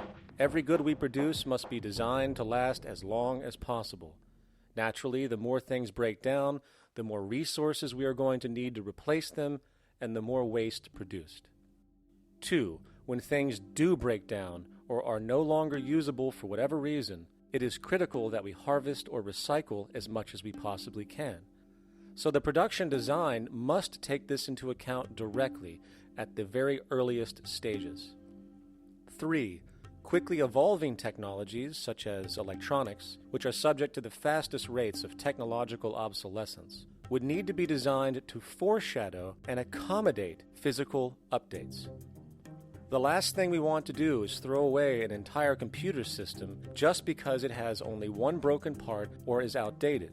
So we simply design the components to be easily updated, part by part, standardized and universally interchangeable, foreshadowed by the current trend of technological change. And when we realize that the mechanisms of strategic preservation, strategic safety, and strategic efficiency are purely technical considerations, devoid of any human opinion or bias, we simply program these strategies into a computer which can weigh and calculate all the relevant variables, allowing us to always arrive at the absolute best method for sustainable production based on current understandings. And while that might sound complex, all it is a glorified calculator. Not to mention, such multivariate decision-making and monitoring systems are already used across the world today for isolated purposes. It is simply a process of scaling it out. So, now we not only have our resource management system, but also a production management system, both of which are easily computer automated to maximize efficiency, preservation, and safety. The informational reality is that the human mind, or even a group of humans, cannot track what needs to be tracked. It must be done by computers, and it can be. And this brings us to the next level, distribution. What sustainability strategies make sense here? Well, since we know that the shortest distance between 2 points is a straight line, and since energy is required to power transport machines, the less transport distance, the more efficient. Producing goods in one continent and shipping them over to another only makes sense if the goods in question simply cannot be produced in the target area.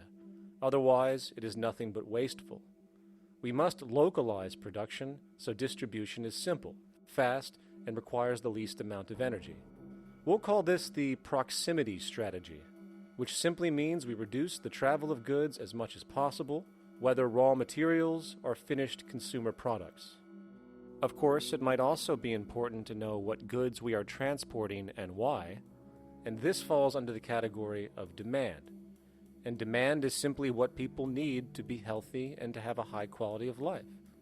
The spectrum of material human needs range from core life-supporting necessities, such as food, clean water, shelter, to social and recreational goods, which allow for relaxation and personal social enjoyment, both important factors in human and social health overall.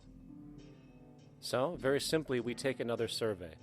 People describe their needs. Demand is assessed, and production begins based on that demand. And since the level of demand of different goods will naturally fluctuate and change around different regions, we need to create a demand distribution tracking system, so to avoid overruns and shortages.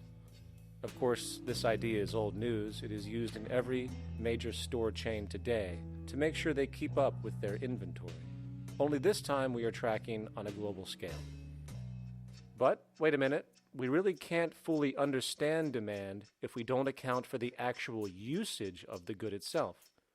Is it logical and sustainable for every single human to, say, have one of everything made, regardless of their usage? No, that would be simply wasteful and inefficient. If a person has a need for a good, but that need is only for, say, 45 minutes a day on average, it would be much more efficient if that good was made available to them and to others when needed. Many forget that it isn't the good that they want, it is the purpose of that good. When we realize that the good itself is only as important as its utility, we see that external restriction, or what we might call today ownership, is extremely wasteful and environmentally illogical in a fundamental economic sense. So, we need to devise a strategy called strategic access. This would be the foundation of our demand distribution tracking system, which makes sure we can meet the demand of the population's needs for access of whatever they need when they need it. And as far as physically obtaining the goods, centralized and regional access centers all make sense for the most part, placed in close proximity to the population, and a person would simply come in, take the item, use it, and when finished, return it when it is no longer needed. Sort of how a library works today. In fact, these centers could not only exist in the community in the way we see local stores today, but specialized access centers would exist in specific areas where often certain goods are utilized, saving more energy with less repeat transport. And once this demand tracking system is in order, it is tied into our production management system, and of course into our resource management system, hence creating a unified, dynamically updating, global economic management machine that simply makes sure we remain sustainable, starting with securing the integrity of our finite resources, moving to make sure we only create the best, most strategic goods possible, while distributing everything in the most intelligent and efficient way. And the unique result of this preservation-based approach, which is intuitively counter to many, is that this logical, ground-up, empirical process of preservation and efficiency, which can only define true human sustainability on this planet, would likely enable something never before seen in human history. Access abundance, not just for a percentage of the global population, but the entire civilization. This economic model, as was just generalized, this responsible systems approach to total Earth resource management and processes, designed again to do nothing less than take care of humanity as a whole in the most efficient and sustainable way, could be termed a resource-based economy. The idea was defined in the 1970s by structural engineer Jacques Fresco. He understood back then that society was on a collision course with nature and itself, unsustainable on every level. And if things didn't change, we would destroy ourselves one way or another. Are all these things you're saying, Jacques, could they be built with what we know today, or are some of these things, are you guessing based on what we know today? No. All of these things can be built with what we know today. It would take 10 years to change the surface of the earth, to rebuild the world into a second Garden of Eden. The choice lies with you. The stupidity of a nuclear arms race, the development of weapons, trying to solve your problems politically by electing this political party or that political party, that all politics is immersed in corruption. Let me say it again. Communism, socialism, fascism, the Democrats, the liberals, we want to absorb human beings. All organizations that believe in a better life for man, there are no Negro problems or Polish problems or Jewish problems or Greek problems or women's problems. They're human problems. I'm not afraid of anybody. I don't work for anyone. No one can discharge me. I have no boss. I am afraid to live in the society we live in today. Our society cannot be maintained by this type of incompetency. It was great, the free enterprise system, about 35 years ago. That was the last of its usefulness. Now we've got to change our way of thinking or perish. The horror movies of the future will be our society, the way it didn't work. And politics would be part of a horror movie. Lots of people today use the term cold science because they're analytical. And they don't even know what analytical means. Science means closer approximations of the way the world really works. So it's telling the truth, is what it is. A scientist doesn't try to get along with people. They tell them what their findings are. They have to question all things. And if some scientist comes up with an experiment that shows certain materials have certain strength, other scientists have to be able to duplicate that experiment and come up with the same results. Even if a scientist feels that an airplane wing, due to mathematics or calculations, can hold up a given amount of weight, they still pile sandbags on it to see when it breaks. And they say, you know, my calculations are right, or they're not correct. I love that system because it's free of bias and free of thinking that math can solve all the problems. You have to put your math to test also. I think that every system that can be put to test should be put to test. And that all decisions should be based upon research. A resource-based economy is simply the scientific method applied to social concern, an approach utterly absent in the world today. Society is a technical invention, and the most efficient methods of optimized human health, physical production, distribution, city infrastructure, and the like reside in the field of science and technology, not politics or monetary economics. It operates in the same systematic way as, say, an airplane, and there is no Republican or liberal way to build an airplane. Likewise, nature itself is the physical referent we use to prove our science, and it is a set system, emerging only from our increased understanding of it. In fact, it has no regard for what you subjectively think or believe to be true.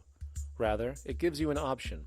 You can learn and fall in line with its natural laws and conduct yourself accordingly, invariably creating good health and sustainability, or you can go against the current to no avail. It doesn't matter how much you believe you can just stand up right now and walk on the wall next to you. The law of gravity will not allow it. If you do not eat, you will die. If you are not touched as an infant, you will die. As harsh as it may sound, nature is a dictatorship, and we can either listen to it and come in harmony with it, or suffer the inevitable adverse consequences. So, a resource-based economy is nothing more than a set of proven, life-supporting understandings where all decisions are based upon optimized human and environmental sustainability.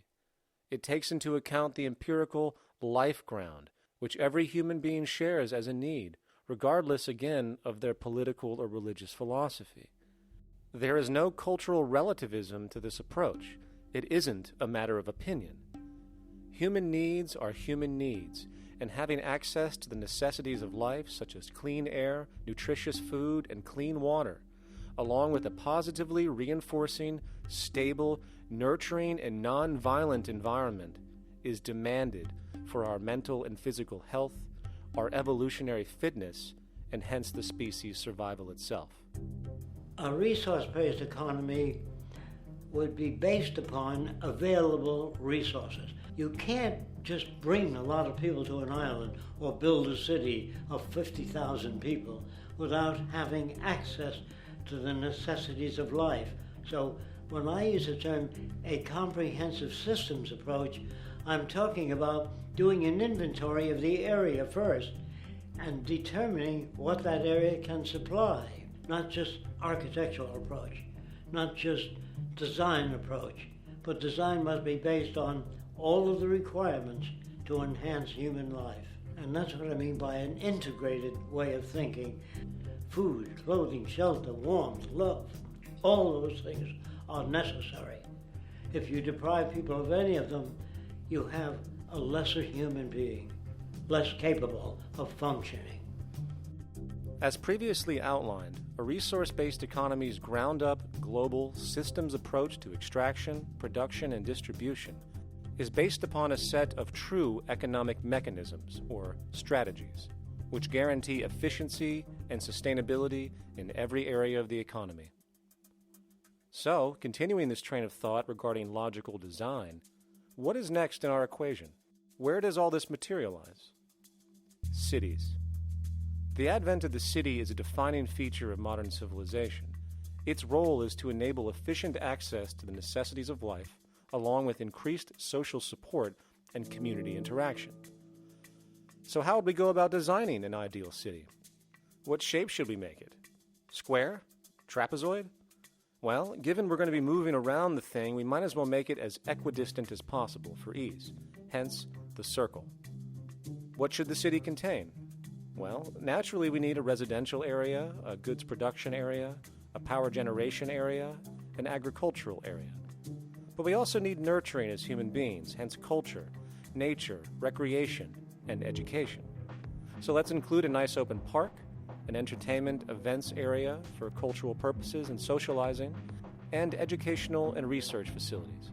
And since we're working with a circle, it seems rational to place these functions in belts based on the amount of land required for each goal, along with ease of access. Very good. Now, let's get down to specifics. First, we need to consider the core infrastructure, or intestines, of the city organism. These would be the water, good, waste, and energy transport channels.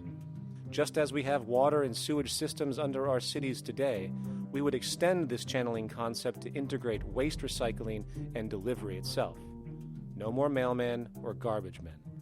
It is built right in. We could even use automated pneumatic tubes and similar technologies.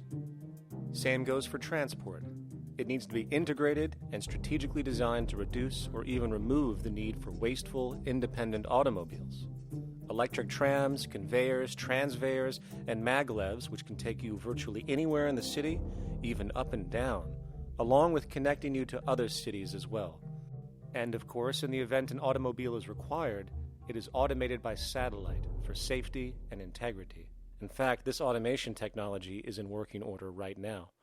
Automobile accidents kill about 1.2 million people every single year, injuring about 50 million. This is absurd and doesn't have to occur. Between efficient city design and automated driverless cars, this death toll can be virtually eliminated. Agriculture. Today, through our haphazard, cost-cutting industrial methods, using pesticides, excessive fertilizers, and other means, we have successfully destroyed much of the arable land on this planet, not to mention also extensively poisoning our bodies. In fact, industrial and agricultural chemical toxins now show up in virtually every human being tested, including infants. Fortunately, there is a glaring alternative: the soilless mediums of hydroponics and aeroponics, which also reduce nutrient and water requirements by up to 75% of our current usage. Food can now be organically grown on an industrial scale in enclosed vertical farms, such as in 50-story 1-acre plots, virtually eliminating the need for pesticides and hydrocarbons in general. This is the future of industrial food cultivation, efficient, clean, and abundant. So, such advanced systems would be, in part, what comprise our agricultural belt, producing all the food required for the entire city's population, with no need to import anything from the outside, saving time, waste, and energy. And speaking of energy, The energy belt would work in a systems approach to extract electricity from our abundant renewable mediums, specifically wind, solar, geothermal, and heat differentials, and if near water potentials, tidal and wave power. To avoid intermittency and make sure a positive net energy return occurs, these mediums would operate in an integrated system, powering each other when needed, while storing excessive energy to large supercapacitors under the ground, so nothing can go to waste. And not only does the city power itself, particular structures will also power independently and generate electricity through photovoltaic paints, structural pressure transducers, the thermocouple effect, and other current but underutilized technologies. But of course, this begs the question, how does this technology and goods in general get created in the first place? This brings us to production. The industrial belt, apart from having hospitals and the like, would be the hub of factory production. Completely localized overall, it would of course obtain raw materials by way of the global resource management system just discussed, with demand being generated by the population of the city itself. As far as the mechanics of production, we need to discuss a new, powerful phenomenon which was sparked very recently in human history and is on pace to changing everything. It's called mechanization, or the automation of labor. Well, if you look around you, you'll notice that almost everything that we use today is built automatically. Your shoes, your clothes, your home appliances, your car, and so on, they are all built by machines in an automatic way. Can we say that the society has not been influenced by these major technological advancements? Of course not. These systems really dictate new structures and new needs, and they make a lot of other things obsolete. So we've been going up in the development and use of technology in an exponential way. So definitely automation is going to continue. You cannot stop technologies that just make sense. Labor automation through technology is at the bottom of every major social transformation in human history. From the agricultural revolution and the invention of the plow, to the industrial revolution and the invention of the powered machine, to the information age we live in now through essentially the invention of advanced electronics and computers. And with regard to advanced production methods today, mechanization is now evolving on its own, moving away from the traditional method of assembling component parts into a configuration into an advanced method of creating entire products in one single process. Like most engineers, I'm fascinated by biology because it's so full of examples of extraordinary pieces of engineering. And what biology is the study of things that copy themselves. Of course, that's good a definition of life as we've got. Again, as an engineer, I've always been intrigued by the idea of machines that would copy themselves. RepRap is a three-dimensional printer. That's to say, it's a printer that you plug into a computer, and instead of making two-dimensional sheets of paper with patterns on, it makes real, physical, three-dimensional objects. Now, there's nothing new about that. 3D printers have been around for about 30 years. Big thing about RepRap is that it prints most of its own parts. So if you've got one, you can make another one and give it to a friend, as well as being able to print lots of useful things.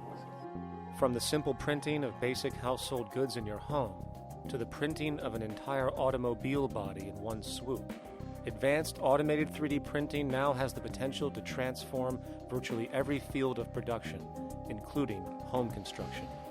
Contour crafting is actually a fabrication technology, the so-called 3D printing, when you directly build a 3D object from a computer model. Using contour crafting, it will be possible to build a 2,000 square foot home entirely by the machine in one day. The reason that people are interested in automating construction is that it really brings a lot of benefits. For example, construction is pretty labor intensive, and although it provides job for a sector of the society, it also has issues and complications. For example, construction is the most dangerous job that there is. It is worse than mining and agriculture. It has got the highest level of fatality almost in every country. Another issue is the waste. An average home in the United States has 3 to 7 tons of waste. So this is huge if we look at the impact of construction and knowing that about 40% of all materials in the world are used in construction. So big waste of energy and resources and big damage to the environment as well. Making homes using hammers and nails and wood with the state of our technology today is really absurd and will go the way of our labor class in regards to manufacturing in the United States.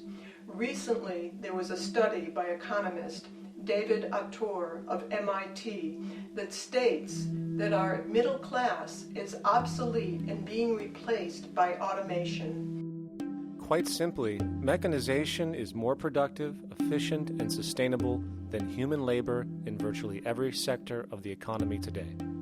Machines do not need vacations, breaks, insurance, pensions, and they can work 24 hours a day every day. The output potential and accuracy compared to human labor is unmatched. The bottom line, repetitive human labor is becoming obsolete and impractical across the world, and the unemployment you see around you today is fundamentally the result of this evolution of efficiency in technology.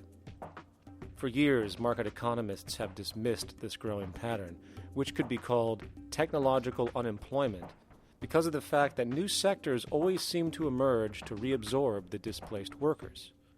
Today, the service sector is the only real hub left and currently employs over 80% of the American workforce, with most industrialized countries maintaining a similar proportion.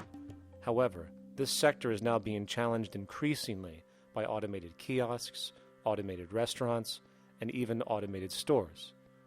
Economists today are finally acknowledging what they have been denying for years. Not only is technological unemployment exasperating the current labor crisis we see across the world due to the global economic downturn, but the more the recession deepens, the faster the industries are mechanizing.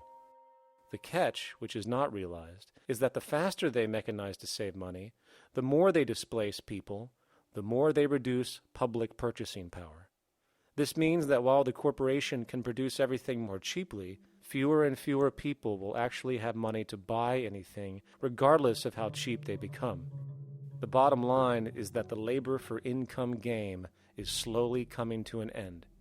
In fact, if you take a moment to reflect on the jobs which are in existence today, which automation could take over right now if applied, 75% of the global workforce could be replaced by mechanization tomorrow. And this is why, in a resource-based economy, there is no monetary market system, no money at all, for there is no need. A resource-based economy recognizes the efficiency of mechanization and accepts it for what it offers.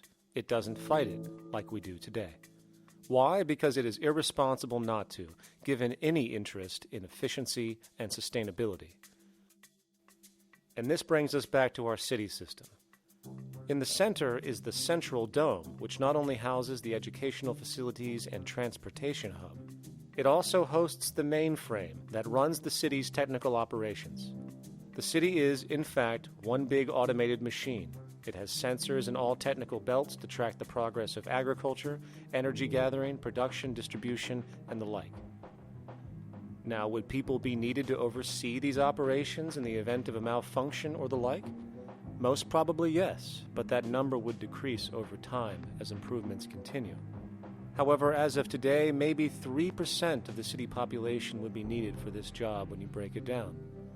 And I can assure you that in an economic system which is actually designed to take care of you and secure your well-being, without you having to submit to a private dictatorship on a daily basis, usually to a job that is either technically unnecessary or socially pointless, while often struggling with debt that doesn't exist just to make ends meet. I guarantee you people will volunteer their time left and right to maintain and improve a system that actually takes care of them.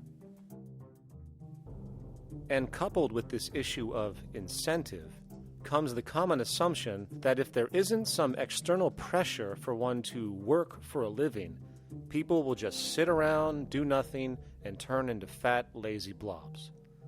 This is nonsense. The labor system we have today is in fact the generator of laziness, not a resolver of it. If you think back to when you were a child, full of life, interested in new things to understand, likely creating and exploring, but as time went on, the system pushed you into the focus of figuring out how to make money. And from early education to study at a university, you are narrowed, only to emerge as a creature which serves as a cog in a wheel in a model that sends all the fruits to the upper 1%.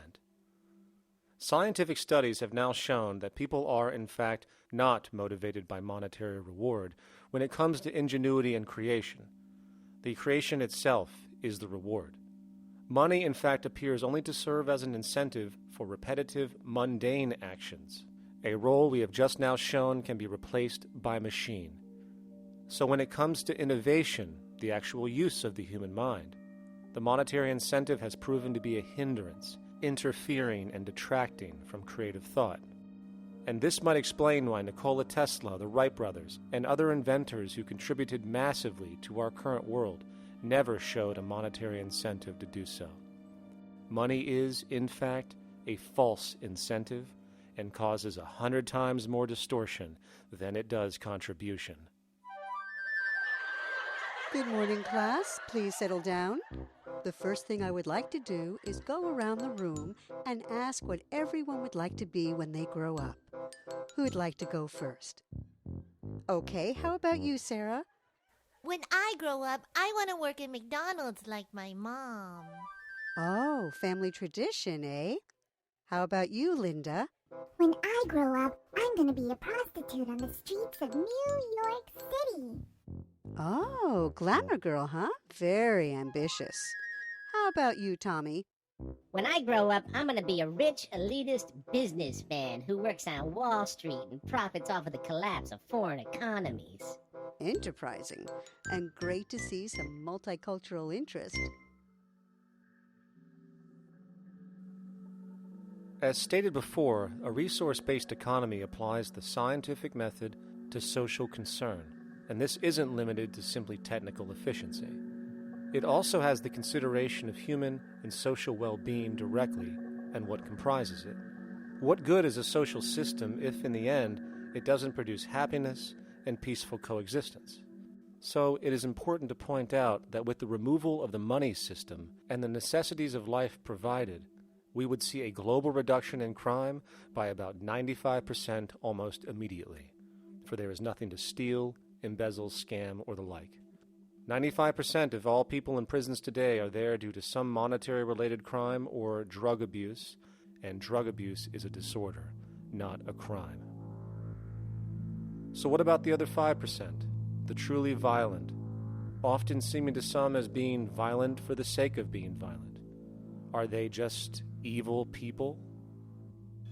The reason that I frankly think it's a waste of time to engage in moral value judgments about people's violence is because it doesn't advance by one iota our understanding of either the causes or the prevention of the violent behavior. People sometimes ask if I believe in forgiving criminals. My answer to that is, no, I don't believe in forgiveness any more than I believe in condemnation.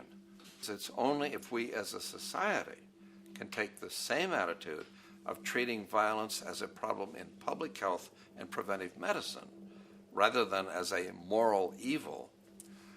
It's only when we make that change in our own attitudes and assumptions and values that we will actually succeed in reducing the level of violence rather than stimulating it, which is what we do now.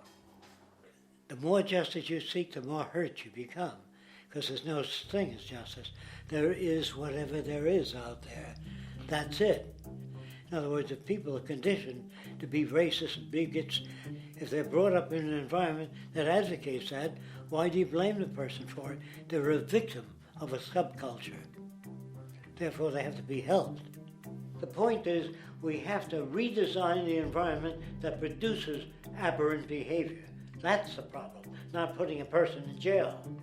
That's why judges, lawyers, freedom of choice, such concepts are dangerous, because it gives you misinformation that the person is bad or that person is a serial killer.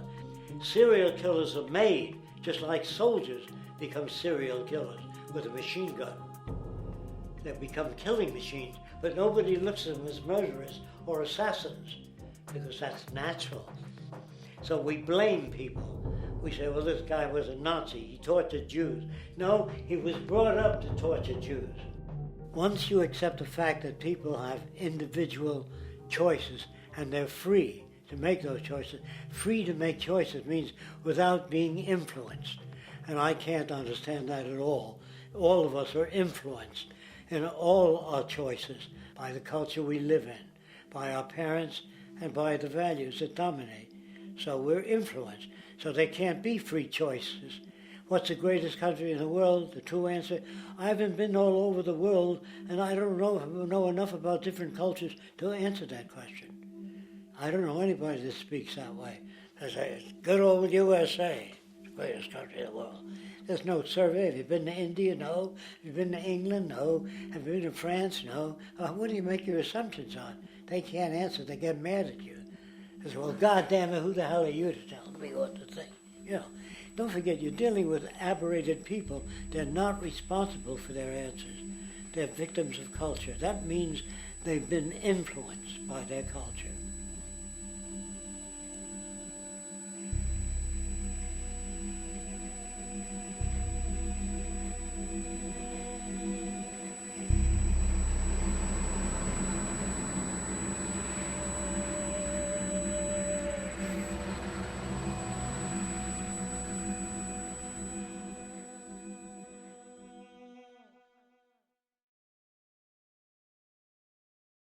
When we consider a resource-based economy, there are often a number of arguments that tend to come up with regard to the efficiency. Now hold on just a minute. Yes? I know what this is. This is called Marxism, buddy. Stalin killed 800 billion people because of ideas like this. My father died in the gulag. Hold on. Communist, fascist. You know, like America used to just leave. All right, everybody just calm down. Death to the New World Order. Death to the New World Order. And as the irrationality of the audience grew, shocked and confused, suddenly the narrator suffered a fatal heart attack. And the seemingly communist propaganda film was no more.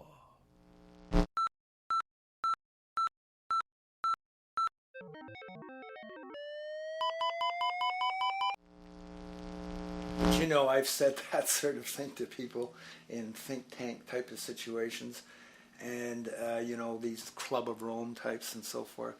Marxist? What Marxist? Where did that come from? You know, they got this icon they hold on to as their holy grail, and it's such an easy one. You know, people ask if I'm a socialist or a communist or a capitalist, and I say I'm none of the above. And why do you think that those are the only options? All of those political constructs were created by writers who assumed that we lived on a planet of infinite resources. Not a one of those political philosophies even contemplates that there might be a shortage of anything. I believe that communism, socialism, free enterprise, fascism are part of social evolution, that you can't take a giant step from one culture to another, but they're in-between systems. Before there's any ism, we've got a life ground, and the life ground is, as I just described most easily, it's all the conditions required to take your next breath, and that involves the air you breathe, the water you get, the safety you have, the education you can access, all these things that we share and use and that no life in any culture can do without. So we've got to reset down to the life ground, and the life ground is no longer any ism. It's life value analysis. It's simply a matter of historical fact that the dominant intellectual culture of any particular society reflects the interest of the dominant group in that society. In a slave-owning society, the beliefs about human beings and human rights and so on will reflect the needs of the slave owners. In a society which again is based on the power of certain people to control and profit from the lives and work of millions of others, the dominant intellectual culture will reflect the needs of the dominant group. And so that if you look across the board, the ideas that pervade psychology and sociology and history and political economy and political science fundamentally reflect certain elite interests. And the academics who question that too much tend to get shunted to the side or to be seen as sort of radicals. The dominant values of a culture tend to support and perpetuate what is rewarded by that culture. And in a society where success and status is measured by material wealth, not social contribution, it is easy to see why the state of the world is what it is today. We are dealing with a values system disorder, completely denatured, where the priority of personal and social health have become secondary to the detrimental notions of artificial wealth and limitless growth. And like a virus, this disorder now permeates every facet of government, news media, entertainment, and even academia. And built into its structure are mechanisms of protection from anything that might interfere. Disciples of the monetary market religion, the self-appointed guardians of the status quo, constantly seek out ways to avoid any form of thought which might interfere with their beliefs, the most common of which are projected dualities.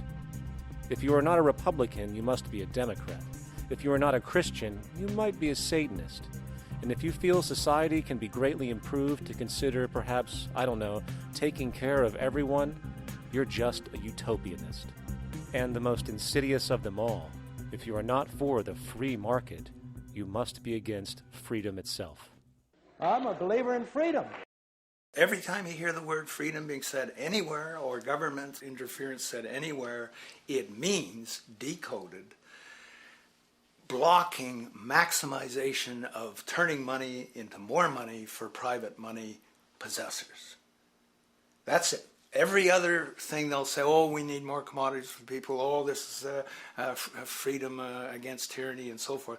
Every time you see it, you can decode it down to that. And I think you'll find a one-to-one correlation with every time they use it.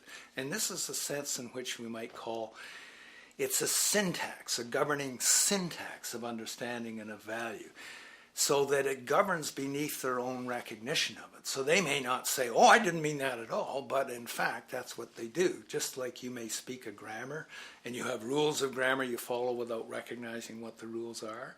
And so what we have is what I call the ruling value syntax that underlies this. So every time they use these words, government interference, lack of freedom, or progress, or development, you can decode them all to come back to mean that. Of course, when you hear the word freedom, it tends to be in the same sentence with something called democracy. It's fascinating how people today seem to believe that they actually have a relevant influence on what their government does, forgetting that the very nature of our system offers everything for sale.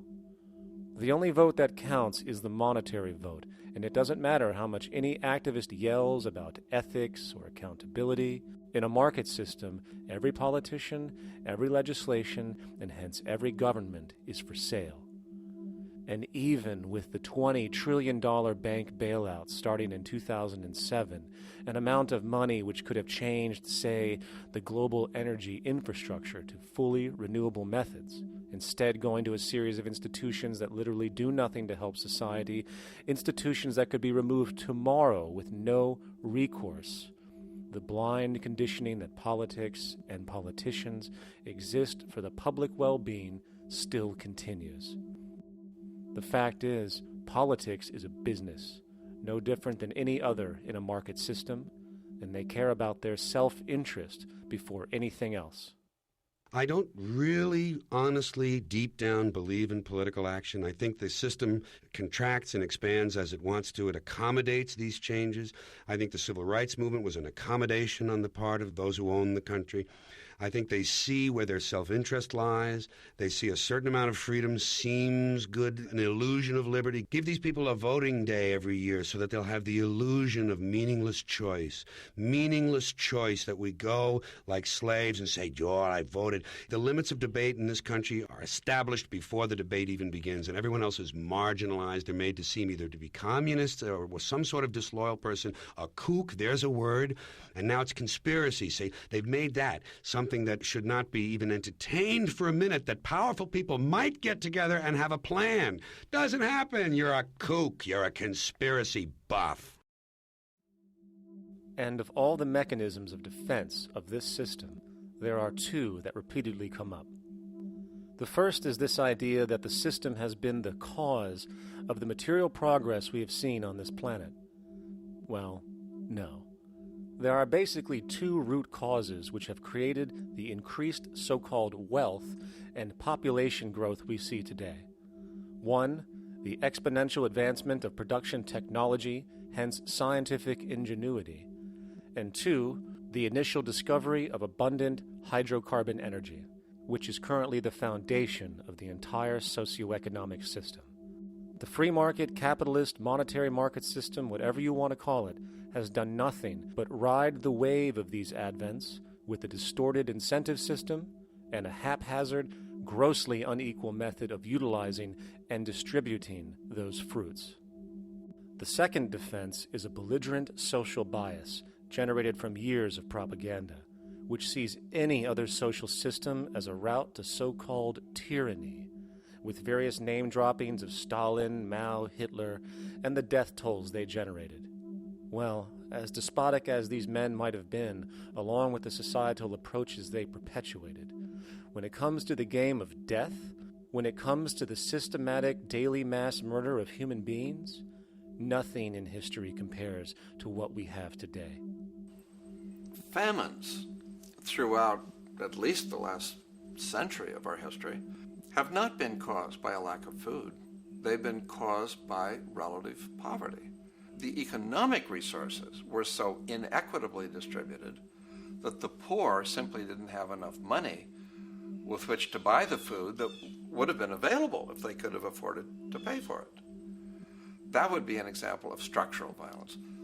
Another example, in Africa and some other areas, but I'll particularly focus on Africa, tens of millions of people are dying of AIDS. Why are they dying? It's not because we don't know how to treat AIDS. We have, millions of people in the wealthy countries are getting along remarkably well because they have the medicines that will treat it. The people in Africa who are dying of AIDS are not dying because of the HIV virus. They're dying because they don't have the money with which to pay for the drugs that would keep them alive. Gandhi saw this. He said the deadliest form of violence is poverty. And that's absolutely right. Poverty kills far more people than all the wars in history, more people than all the murderers in history, more than all the suicides in history. Not only does structural violence kill more people than all the behavioral violence put together, structural violence is also the main cause of behavioral violence.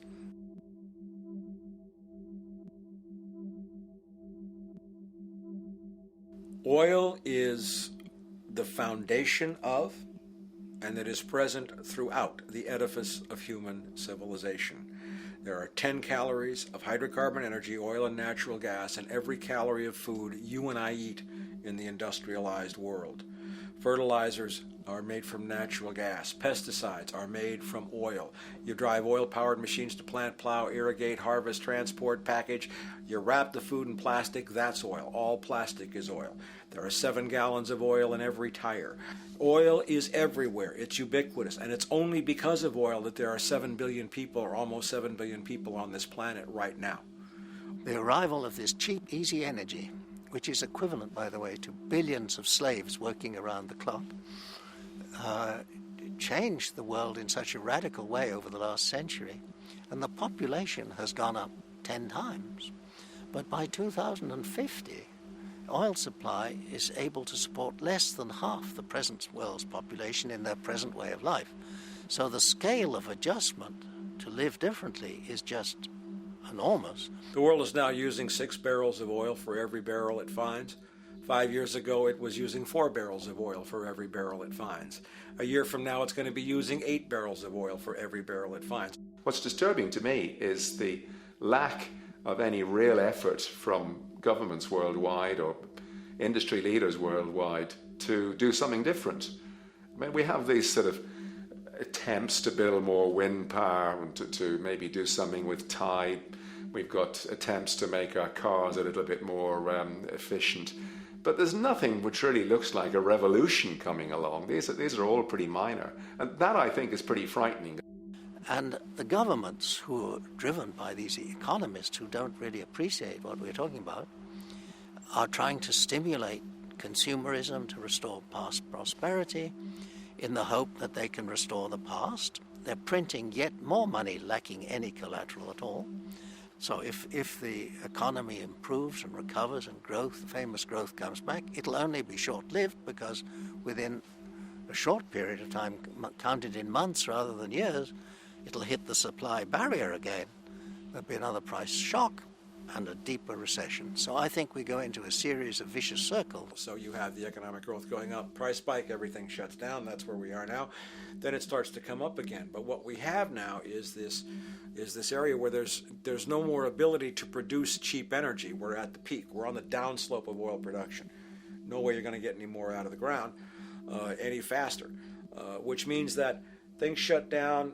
The price of oil drops, which it did in early 2009, but then as you have an ersatz so-called recovery, the price of oil starts to come back. It's recently been hovering around $80 a barrel, and what we see is at $80 a barrel now, with the economic and financial collapse, people are having a hard time affording that. World oil production right now is about 86 million barrels a day. Over 10 years, you're looking at roughly 40 million barrels a day having to be replaced. There's nothing around which can come even within 1% of meeting that sort of demand. If we don't do something pretty quickly, there's going to be a huge energy deficiency. I think the big mistake is in not recognizing a decade or so ago that a concerted effort needed to be made to develop these sustainable forms of energy. I think that's something our grandchildren will look back on with total disbelief. You people knew that you were dealing with a finite commodity. How could you possibly have built your economy around something which was going to disappear? For the first time in human history, the species is now faced with the depletion of a core resource central to our current system of survival. And the punchline of the whole thing is that even with oil becoming more and more scarce, the economic system will still blindly push its cancerous growth model so people can go out and buy more oil-powered cars to generate GDP and jobs, exasperating the decline. Are there solutions to replace the edifice of the hydrocarbon economy? Of course. But the path needed to accomplish these changes will not manifest through the market system protocols required, since new solutions can only be implemented through the profit mechanism. People are not investing in renewable energies because there is no money in it in both the long and short term, and the commitment needed to make it happen can only occur at a severe financial loss. Hence, there is no monetary incentive, and in this system, if there's no monetary incentive, things do not happen. And on top of it all, peak oil is just one of many surfacing consequences of the environmental social train wreck gaining speed today. Other declines include freshwater, the very fabric of our existence, which is currently showing shortages for 2.8 billion people, and those shortages are on pace to reach 4 billion by 2030. Food production, the destruction of arable cropland, from which 99.7% of all human food comes from today, is occurring up to 40 times faster than it is being replenished. And over the last 40 years, 30% of the arable land has become unproductive. Not to mention that hydrocarbons are the backbone of agriculture today, and as it declines, so will the food supply.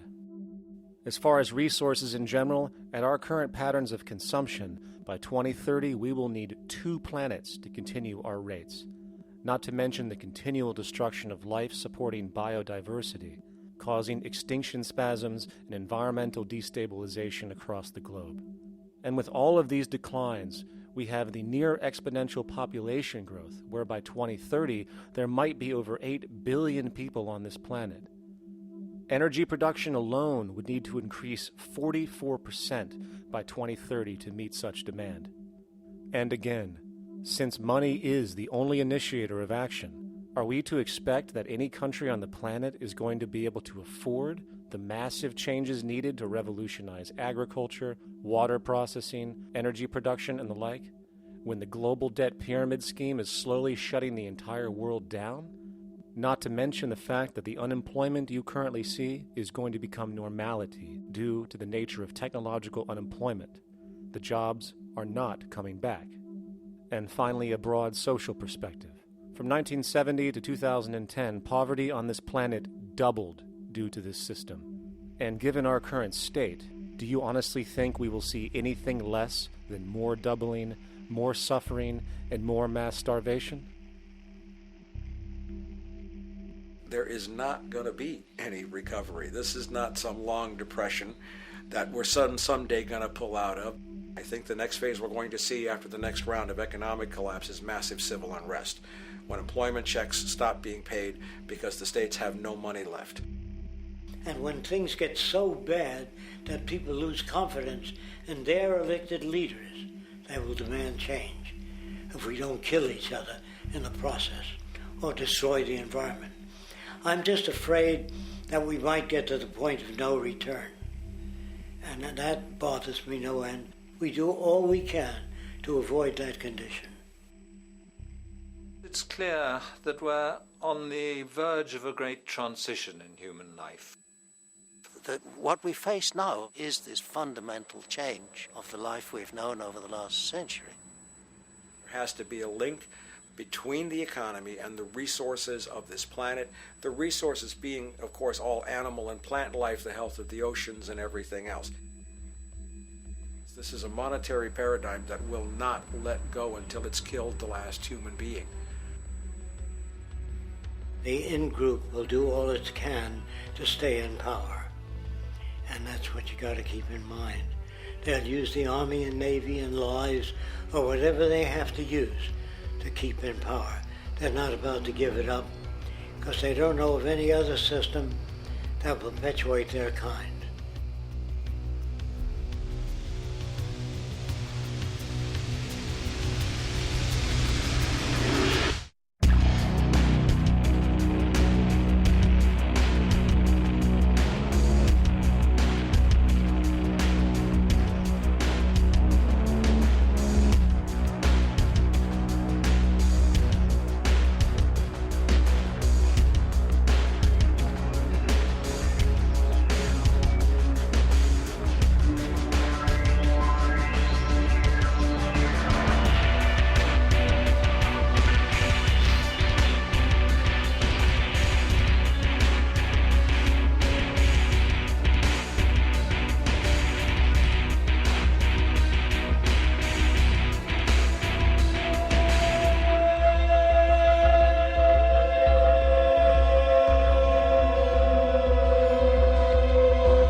straight and stronger course to the corner of your life. Just remember that the goal is for us all to capture all we want.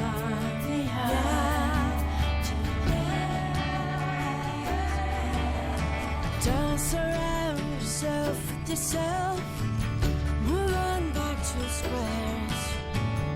Send an instant karma to me, and I shall live with love and care for yourself. 'Cause it's time and time of your time, and its news is captured for the Queen to use.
Satisfied, I'm on my way.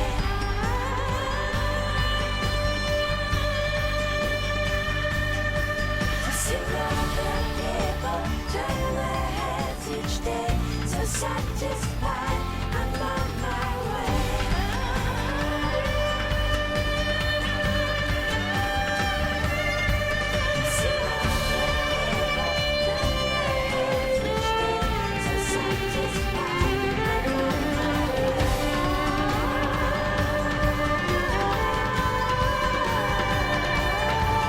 To see other people turn their heads each day.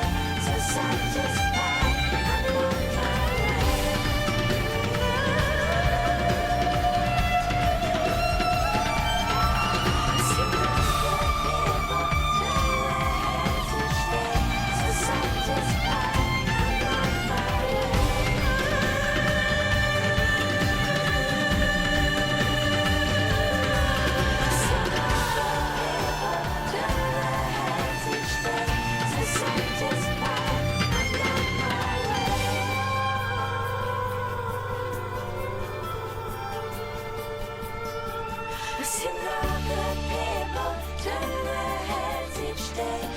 Satisfied, I'm on my way.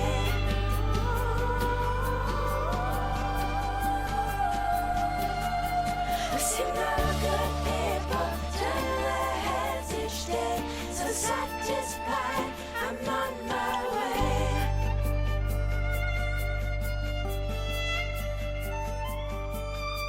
I've seen the good people turn their heads each day.